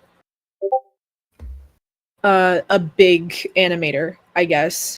I mean, I already am involved with like a few animators here in this fandom who are pretty big. I voiced for the Spaceless Space Odd Pony or Spaceless Odd Pony, I forget his username, but I voiced Starlight for one of his videos. And I have voiced for the Inverted Shadow. However, I don't think that project is going to see the light of day anymore. I'm also voicing for Vincent Visions. But I guess, like, I don't know, like maybe like an animator who has a bigger fan base that's not like so like small in the fandom, I guess. A role that I would never do. I don't really have a specific one for that. I guess just like the general one is like anything that's like weirdly sexual, but like in a weird way. If it's like flirtatious, I don't mind that. But if it's like weirdly sexual, I'm not gonna do it. I was actually surprised no one said that. I agree with that part. I would not voice anything sexual. That is my bottom line. Nope. That just sounds I'm reasonable. probably in the minority here, but like, I wouldn't mind doing it if it was for the right thing. Yeah, like same. if it's like a character-driven good story that happens to have like sexual elements, then like I think I'd be happy doing it because I feel like my character would be happy to be in that situation versus like, you know, like porn without plot. But it would be a very specific thing, and I wouldn't want it to be something that's like easily accessible, especially for minors. Like it's something that I'd like let happen, but only in secure spaces. If it's like weirdly predatory or like weirdly exactly, it has to be like violating, let's censor that. Yeah, no, I'm not gonna do it. Yeah, for sure. If it's like a love scene, I wouldn't mind. Yeah, it's very much like depends on the context of it, whether or not I'd be comfortable. But Wait, again, if you don't want to do it at all, that's also very, very reasonable. Like, I don't blame you for having that hard limit. It's just not one of mine. I would say the thing that I'm sure some people are thinking right now, but I would rather not get demonetized. Because there's a specific specific phrasing for what you guys don't want to do compared to what you're okay with, I think. But let's not get the... Yeah. Yeah, we weren't going to explicitly say that. Just trying to keep it censored. Let's see. I think didn't answer. Well, I actually haven't answered yet either. Okay. Yeah, I was about to say. I was just pointing out that I'm comfortable with not safe for work in a way that others don't seem to be. Just because I said I think that, Allie, didn't mean I was skipping you. I mean, you have. Earlier you said you would get back to me and you didn't. You just continued to the next question. Yeah, we were beating a dead horse at that point. No pun intended. Dang. Anyway, it is your turn. I'll let Lullaby go, actually. Oh, gee, thanks. I like how she raises a big stink about getting skipped and then passes her turn. Well, the thing is, you've been choosing me last each round, so I'm like, I'll just do it last. It'll be your special place, saving the best for last. Gosh. It's funny because in theater I had some, and in voice acting I have definite preferences for roles I would like, but it's not the sort of thing that's a dream role unless specifically it's not me casting it, it's me getting to do whatever I want. So it's my dream role is for me to write and then be part of a stage production of Equestria Girls, where the story is that they're all on tour together on a bus, and I'd play one of them, probably Rarity, because I have the mannerisms. Versus another dream role would be getting to sing as the specific character doing the specific part, and I can do that because I can just make it. I can fulfill my own dreams. I just need the energy. Yeah, if I can dream it, I'll just make it happen someday. Seems to be my thing. So it's hard to have a dream role that is unachievable if you aren't making your own stuff. Unless it's theater, in which case I really, really want to be Tony from West Side Story in a gender-swapped lesbian version. Okay. I want to be lesbian Tony from West Side Story. I think that would be neat. So is this part where we skip Allie? Fuck you. Wait, you didn't get to what I wouldn't do. Oh, so we skipped Lullaby. Yeah, we skipped half of my answer. Okay. We skipped Lola. Lula. Lulz. We've left out the laughter. If I would refuse to do something, it's either because it's terribly written and I have no idea what's going on, makes me deeply uncomfortable. But it really depends on the specific piece what will do that. I don't say slurs ever, so if a role required a slur, I wouldn't take it. And there are voices that I'm not sure I can do well, but I'm willing to try. So it's not like I can say, oh, I refuse to play little boys, when I could play a little boy, but I won't do it well, is more my stance. Hey, that kind of leads into what I was going to... My thing. Ooh. I'm starting to notice a trend that there's we won't do these specific things involved, but we'll try other stuff around it. Yes, but it's funny that you were saying something little boy, because I was going to say the one I really want to do for some reason is a male child. Please, I really want to voice a male child. I've never been cast for a male child, but That seems I want to. very oddly specific, but okay. Because I like singing as Steven from Steven Universe, and I like singing as Spike. And I'm I wanna do a voice. I want to do an Ash Ketchum type voice. And I got cast as like an incidental male child in Pinky Pride, where we had like the goof off, and there's like a couple of extra lines in there, and I was just cast as the little boy, and I was like, okay, I guess I'm saying golly now. I basically just modified. Yeah, I basically just like modified my Spike voice to have a little bit of that like voice that I think Payne was doing when he was pretending to be a little boy in like Hercules. Like I tried to like combine the two vibes. It was fun, but like it was only a couple lines, so I didn't mind it. Not sure if I could have held up that voice for like several paragraphs. And my one I would flat out like deny, if it wasn't a like funny project but it was like a serious project, I would deny anything that's male because I just don't have a masculine voice. Because I feel like there would be sometimes I feel like some people ask me, hey, can you do this very serious masculine role? And I'm like, no, I cannot. I'm sorry. You can find better people much easier with that one specifically, which goes completely against me trying, but shut up. Sometimes you gotta know your limits. I can't think of anything else. I've been trying to like, what did I put down as no in the pony voice index? Because there's a no, what would you not voice? I put Twilight Sparkle, Rarity, Sweetie Belle, and Celestia. So, that, I guess, as well. Alilunaa will voice Luna. You heard it here. I have for Smeal projects, but it's only because I have a deep voice and everyone on Smeal is soprano.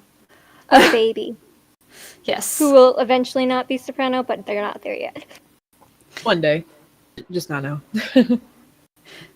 So, but yeah. That's my answer, I guess. I feel like I do have another answer for mine. Oh, what do you got? Another dream role, besides voicing for like a big animator, voicing for a college student's animation project. Ooh, that's a really good one. Dude, let me tell you, I was so close to being the main character of all people for this one animated short. And like, she had like the potential. She was showing us like the storyboards, the screenshots, like the small animated bits. And then the day that she was supposed to share it with us, we got ghosted. And it took me a little bit of digging. And she just like got embarrassed about her project because I guess she like got a bad grade or something. And I'm like, oh, I'm so sorry. Yeah, I totally respect that. I felt super bad too because like she paid me for that role too. And I'm like, do you want your money back? Or there's something I feel bad. Like, I'm sorry, your like final project sucked. I'm sorry. Like, oh man, it just like broke my heart. I was like, darn it, but also like I completely understand. Like if you end up just like hating that project because you got a bad grade from it, like I totally understand why you don't want to show the public. Because you just probably don't even love it anymore, too. Yeah. I've had those moments like so many times. Like I've wiped my channel of like so many videos. Sometimes I regret it, but a lot of times I don't. Because like even if I put like my whole like heart and soul into it, like eventually like I might get embarrassed about my work in the future. And like that's okay. Like it's my project and it's still up to me whether I want to keep it up or not. So it was no hard feelings, but at the same time it was like, darn it.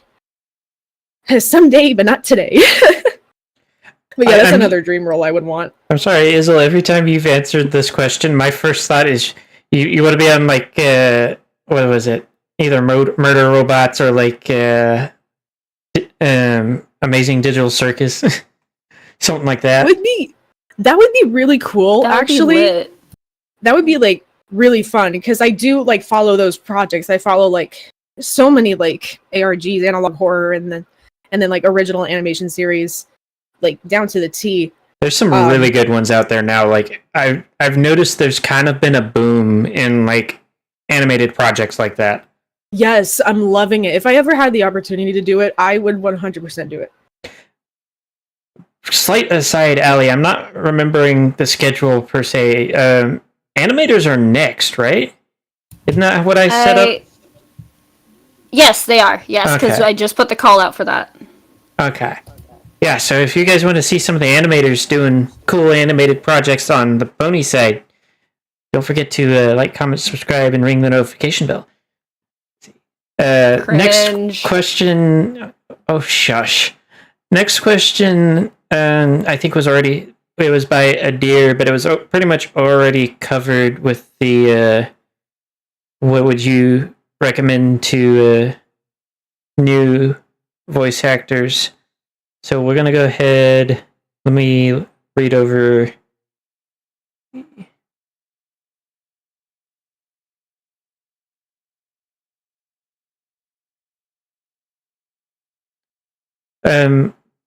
Allie, is the next one like the actual question is wait. So am I asking the one immediately after, or am I asking the one that has actual question in it? Oh, actual question. Okay.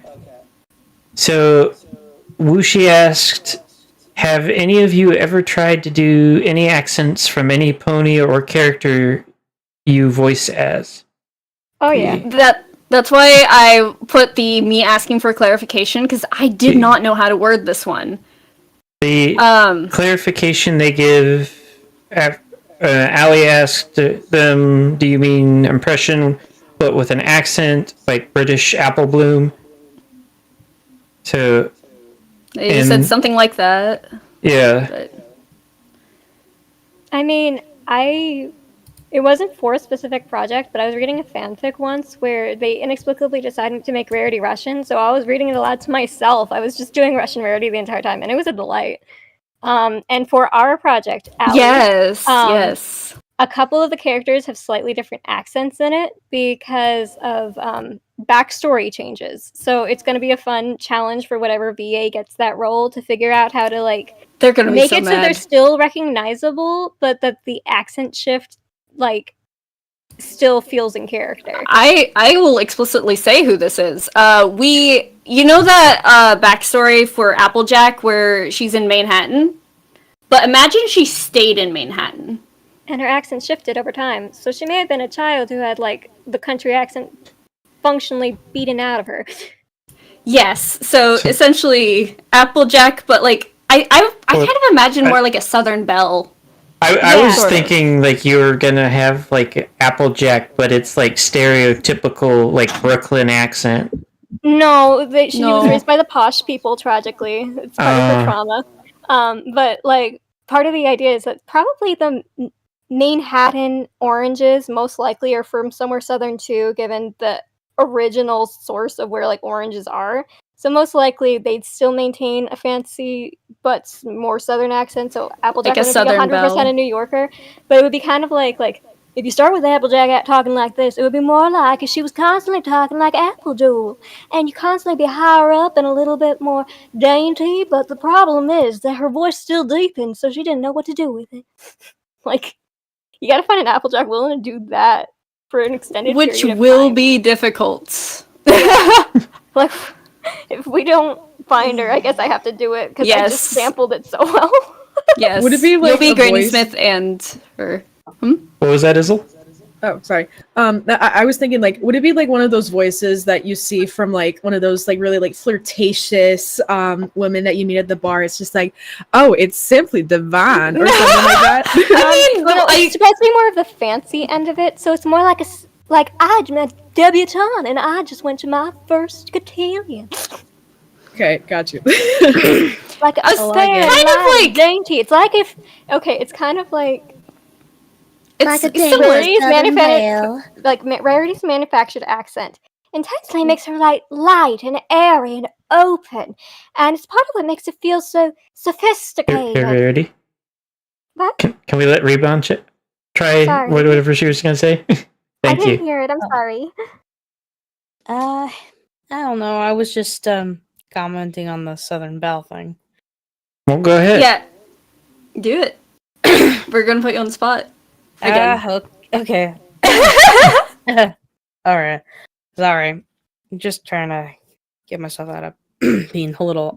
My energy is draining a bit, but I was thinking something a little more like this, with a slight twinge to it, or something like that. Yeah, it could be. I think the issue is that, like, because it's Manhattan, it's kind of muted. So it's hard to get it, like, exactly right. Because it is more Southern Belle, but the fact it's a Southern Belle who's been transplanted to the North. But, So something more or less. So something. I don't know. I'm trying to. This is literally, you guys are seeing live someone testing a voice to see what they can do. By the way, process, guys. This is literally the process of This is the embarrassing figuring out your part voices. This is the embarrassing part we mute to do and then come back into the call after we've kind of figured it out. Like, it's not easy. And, like, I was only bringing up the Rarity thing because, like, she's trying to emulate the kind of accent that Applejack develops against her will. But, like, because Applejack can't let go of the Southern completely and still be readable as Applejack unless you're a miracle worker, like, she's not going to end up with a transatlantic accent. But it's going to have more of the same qualities. It's going to have, like, more of the open vowels, and it's going to have more of the, I'm intentionally pitching my voice up. But, to kind of, I'm going to redirect back on topic. I mean, Lullaby essentially just answered the question of, have you ever done someone's voice in a different accent? I think is essentially the question. Yeah, I've done that several times over. You've just heard me do it 6 times, you guys. Yes. Rebon, do you want to give that an answer? You got an answer? Well, the only other thing that kind of is something I've tried doing was once I actually did do a voice reel with Pinky just doing lines from The Mask. I did that just for fun and shits and giggles. I'm not gonna lie, I kind of want to hear that. That sounds like fun. Maybe I can. I'll see if I could send it to you. But basically, I was basically just having fun with it. I love The Mask. It's one of my favorite films, and Jim Carrey is one of my biggest comedic influences. So it was actually pretty fun just getting to play Pinky. and the thing is, The Mask does a lot of shouting. Like a lot of shouting.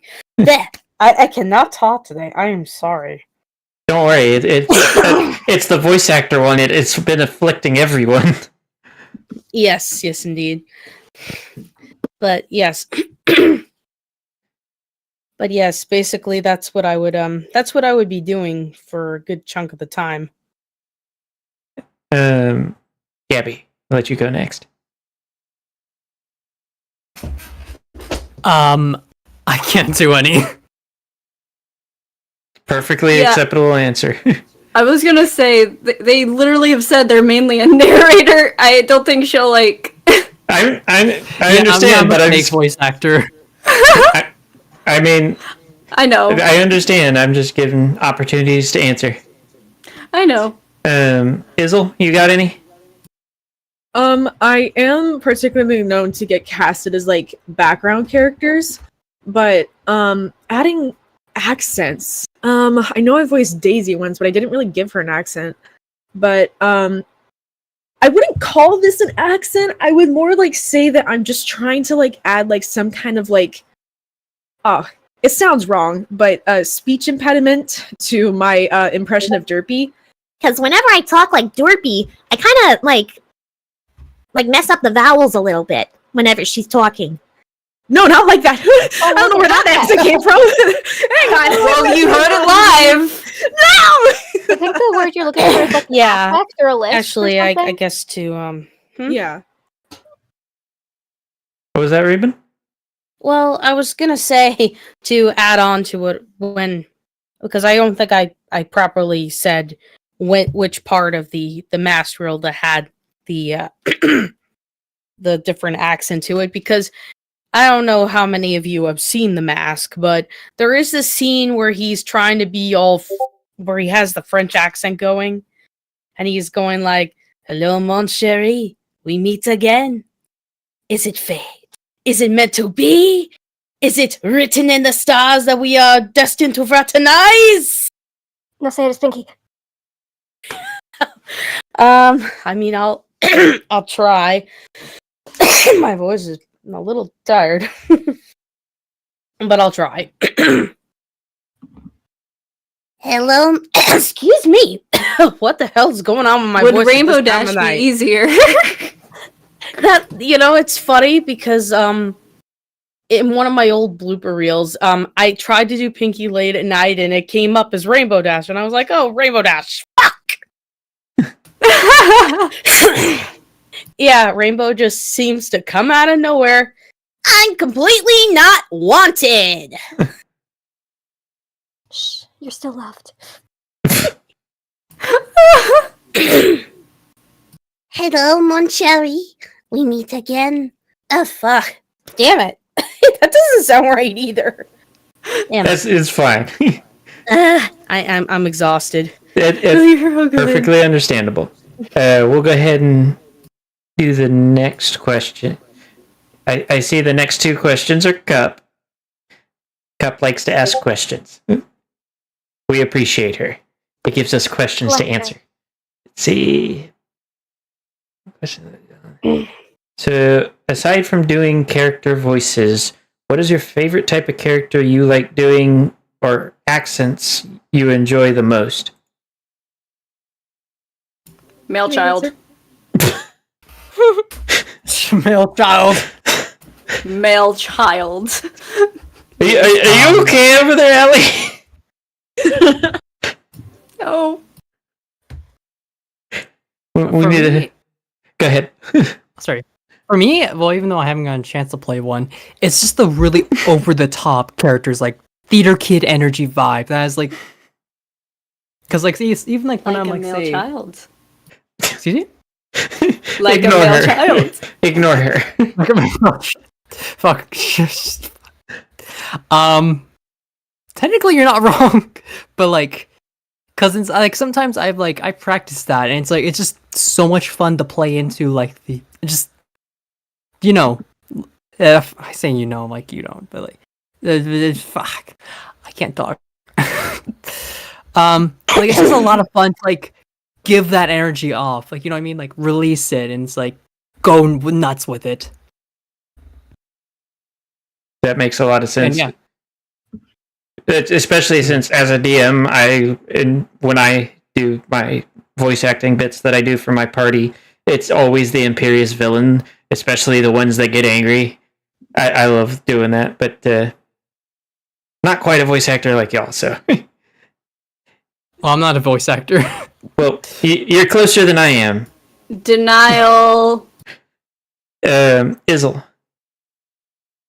Huh. Favorite type of character you like doing? Oh man, I like doing a variety of characters, honestly.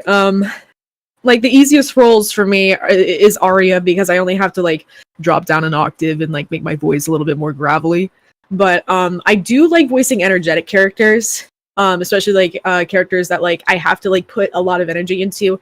Like Derpy Hooves, obviously. But also Vital Scratch! I can't really do it right now. I haven't loosened up the right chords. But it's really fun to do energetic characters, especially if they're like very nonchalant about it.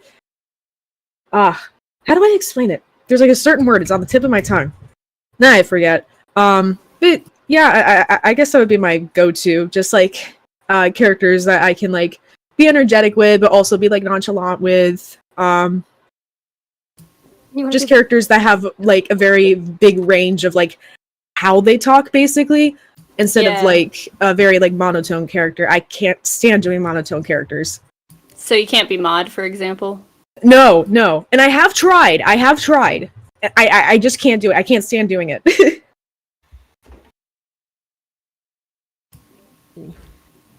Okay. You see, there's this thing called depression, and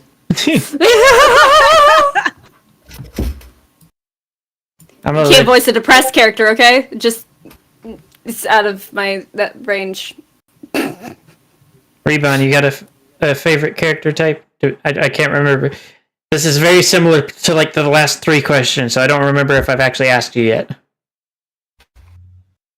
Well, I do like voicing Pinky quite a lot, and actually, that is probably the main character that I'm known for voicing in this fandom.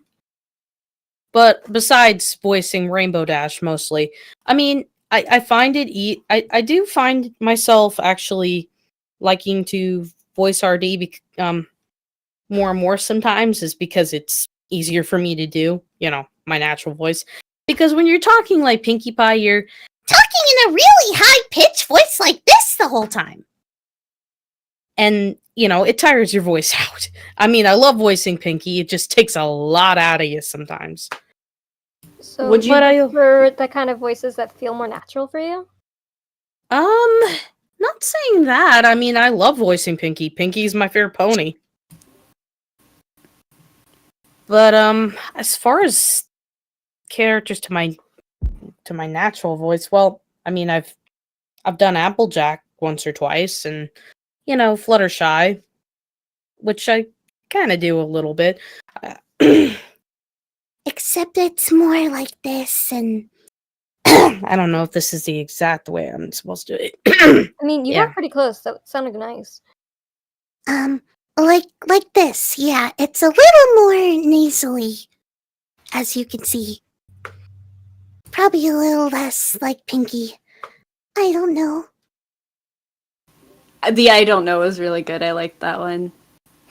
Yeah, that was rock solid. I think it's more in the nose with Fluttershy for me. Oh, yeah, no. For me, it's the roof of my mouth and not my nose, which is weird. Yeah, it's the roof of my mouth too, actually, whenever I do Fluttershy. For me, it's Rarity who loses her nose entirely. You don't have a nose if you're Rarity, but when you're I can see that. I cannot do Rarity to save my life. Me neither. That's why I have job security. Out of curiosity, can you do, like, Pinkamena? Like a depressed Pinkie Pie? Oh, who cares? Oh, that's so sad. Alright, time to cast her for Chrysalis Miss. No, that's just the project we're doing, and again, they're very close to their original, but slightly off. But yeah, I won't go back Pinky on says that. She's a little less. She's sarcastic, woofy. essentially. Yeah. She doesn't float the way she normally does. No bubble. Before Rarity gets distracted describing Chrysalis Miss again, we're gonna have her answer the question. Yes. Favorite kind of characters to do. It's genuinely very mood dependent. But I've previously stated I just like having fun and testing myself and just like starting with one voice and then moving to a different part of my throat and seeing what happens. So it's like I discovered completely by accident that I can sound like this, which is terrifying, but you know who it is? Lullaby! Like, I can sound like that, and it's like, it hurts my throat, but it's fun in short doses to just, like, do a weird voice that you don't think you can do. It's also fun to get very, very nasal and just figure out what you can do from there and then move it down somewhere and do a funny vampire voice. Woo! Like, I like doing, like, a cycle where I go through different parts of my face and be like, what's gonna come out next? I don't know. Like, just have fun, go wild, just pick a part of your face and go like, I'm gonna just try and walk out on my nose and see what I don't know what kind of accent I've just acquired, but I've acquired an accent and I'm not really sure where it came from, but it's just part of the move, part of the way it works. Like, I just like having fun. I'll just pick a part of my face and roll with it, but like, my favorite kind of character to do is one who's in love. I love characters who just have sweet things to say. Like, it doesn't matter what accent they have. I just want them to smooch someone. Okay. Also, old ladies are fun. I like being old. So We'll just wait until you get old. I think we're gonna do one more question and then we'll call it for the night.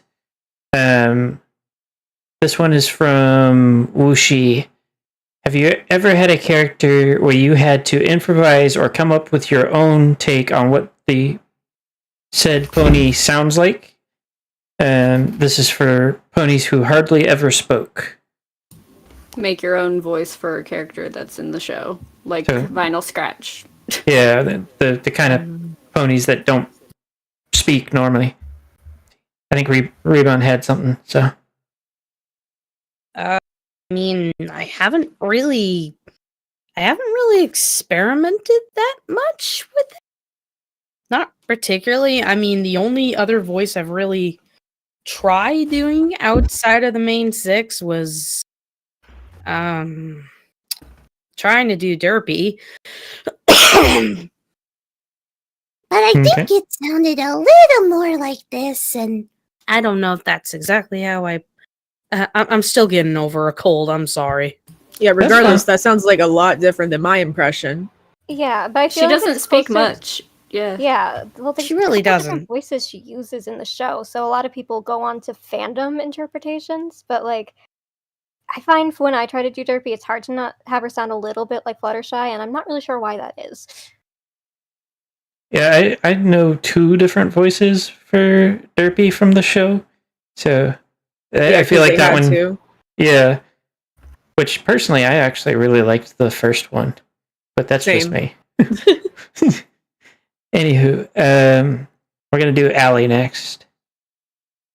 Oh wow. No. Wow, way to Good call me answer. on a question I have not done. At least I don't think I have. I mean, that's perfectly all right. If you haven't, you haven't. I feel like our narrator may have more for this. Maybe. Yes. So this happened Dubstep. when You're turning into a robot. Oh no, when Lost asked me to voice This is- Rumble. Gabby, we can't hear you. It's just like, Right when you speak. Oh no. Since- And he probably Oh, oh wait, Ah. am I good? Oh, God. there you Yes, are. you're back. You're back. Okay, All right, so are we good? Okay, I had this happen when wait, hello. Oh, we're good. I could just see the voice connected thing go up and down. This happened with me when Lost asked me to play Rumble in Dead Society because since like we've only heard him speak fully in an episode once, and I guess like another time where like he was voiced by Ashley Ball. And so when she asked me like, "Hey, do you want to do him?" I'm like, I said yes, but like in the back of my head, I was like, how am I going to do him? And she brought up like, oh no, it doesn't have to sound like 100% because it's like what was mentioned earlier, he's not in a whole lot he was only in like talked in like one episode. And for that I was thinking like, crap, how am I going to do it? But like so I kind of tried originally to like match his voice, but then I landed on something like, it was like, oh no, I guess that's my cutie mark. Like, oh, hi, Scootaloo. Your mother's dead. You know that, right? Kind of like that. It's like a calmer Sonic in a way. And that was a lot of fun. Even though at one point in the fandom, in the read-in, I shout like, Scootaloo, stop! Calm down! I just like, I can't help but like hear Sonic in that. Actually, no, throughout the entire story, I just can't help but like just picture Sonic in the entire like, in every like, bit with Rumble in it. But yeah. But yeah, that was a lot of fun to do. Izzle. I've actually done a few voices for background characters, especially for like Scribbler whenever I first broke out into the fandom. I voiced for Daisy, one of the flower girls. She was a very small role. She had like 2 lines, but one of them was like, "Hey, Bonbon, you're missing it!" Like very like high, but also kind of like soft at the same time. There's also Cloud Chaser. She does have like one very small line in that episode with the water tornado, but I was just like, you know what, fuck it, I'm just gonna do my own thing. And I think I kind of like gave her this kind of voice. It's kind of like a bit like chillax, kind of like a stoner kind of voice. And then there was one more that I actually did recently. I think her title was Apple Fritter, but I just did like a simple Southern accent, just like y'all better back up, something like that. But yeah, it's a whole like variety.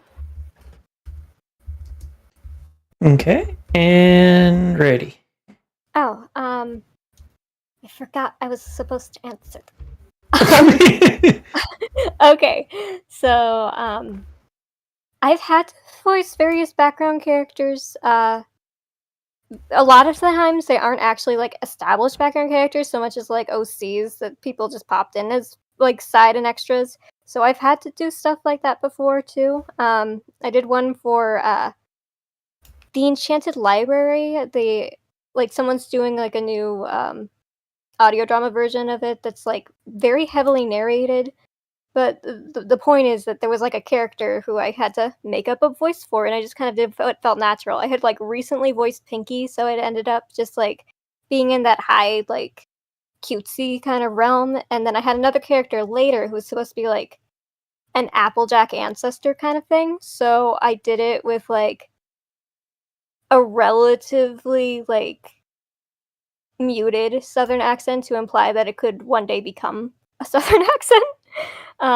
Through 3 years in lineage and isolation. I've like sometimes you have like characters in songs that are just like little bit parts and nobody actually remembers what they sound like, so you can have fun doing something different if they cast you as like a character who you can't sound like if they had me do like Captain Planet or something in the Battle of the Band song. It's like what do each of them say? It's like, I could beat you. You wish. Like, I so want this. Not if I get it first. Like, you can't sound exactly like them, so you can kind of mess around and do whatever works for you. But a lot of them do have canon voices or multiple canon voices, so I like to at least look up clips and kind of like, if not be able to match it, then get close to at least one version that's available out there. Get inspiration from it too. Yeah, like... if not inspiration, then just like pick which one I think suits the character better of the canon voices that are available, and then shoot for that one. But it's more of a reference than anything, because like nobody remembers what they sound like, so you have freedom. But it's happened like a few times, is what I'm getting at. Just when someone needs a background character, I do not have the ego to say, no, I will only be Twilight Sparkle. So I'll just take the random fussy elite who just has that one line and she sounds like a horrible person. Like, just have fun. Background characters are fun. You can just do something you'll never be able to replicate again. They are. I've just never been picked for one. I would gladly choose a background character. You can cast yourself as one. You have that right. But I don't have anything to cast myself with. But anyways, yeah. Moving on to whatever. I thought that was supposed to be the last question, but then I saw another one in the chat. Well, we are running up on 3 hours, so... Yeah. Hot damn. Yeah, there are technically 2 more questions that are up there, but I didn't, respecting everybody's time, I didn't want to keep y'all here for the next 4 hours. Yeah. Is it possible to speedrun one? It looks pretty easy. I don't know. I feel like I need to ask you that, Rarity. Are we gonna go more side tangents about Chrysalis Miss? I mean, I was going to say, the question is, what's your most used voice in MLP? And it seems like it would be pretty easy to just, boom, boom, boom it. Okay. Like, I was actually surprised it wasn't asked. So, here's how we're going to do this. We're going to do I'm going to name a person, you're going to spread out your most used character, and then after that, I'm going to do the outro, and then we're gonna call it for the night. How's that sound? Okay, Ribon. Pinky and Artie. Allie. Starlight Glimmer and I forgot her name. Evil Opaline. Yeah, Opaline. Gabby. Button mash! Me! Izzle. Princess Luna and Vinyl Scratch. Rarity. Rarity! Yeah, I knew that one. Yeah. Anywho, It's funny, I auditioned for so many characters. I'll never get her. we're going to go ahead and call it for the night. If you guys enjoyed that and would like to see more of it, then feel free to like, comment, subscribe, ring the notification bell, all that good stuff. We will be continuing the Lost Memory Second Chances campaign on Saturday and the Heart of Darkness campaign on Sunday. And then next week will be the Pony World of D&D. I'm going to have a few people on there. We'll be discussing all things Pony D&D. Other than that, I want to give a big thank you and shout out to my guests here. Allie's always here, but she actually got to speak this time. I have the links for everybody here in the description. Be sure to check all of those out. Don't forget to check out the links for the Discord as well. There's also links to my Patreon, which if you would like to be able to sit in on the stage when we are doing these, the $5 tier allows you to sit in on the actual stage because, you get to hear us more live. More live, And yeah. before and after. You And get no to hear YouTube us ads. like in the moment rather than on a video. No YouTube ads And you either. also get priority questions. Ooh. That too, yeah. Anybody with that access gets priority on questions. On top of that, I want to say a big thank you to my priest tier patrons, Cameo Shadowness, Scarmix, Trailblazer, and Ice Crystal. And other than that, we will see you guys if you tune in tomorrow. Otherwise, we will see you next week for the next Alicorn Discusses. Everybody have a great evening, and don't forget to drink water. Adios. Bye. Bye.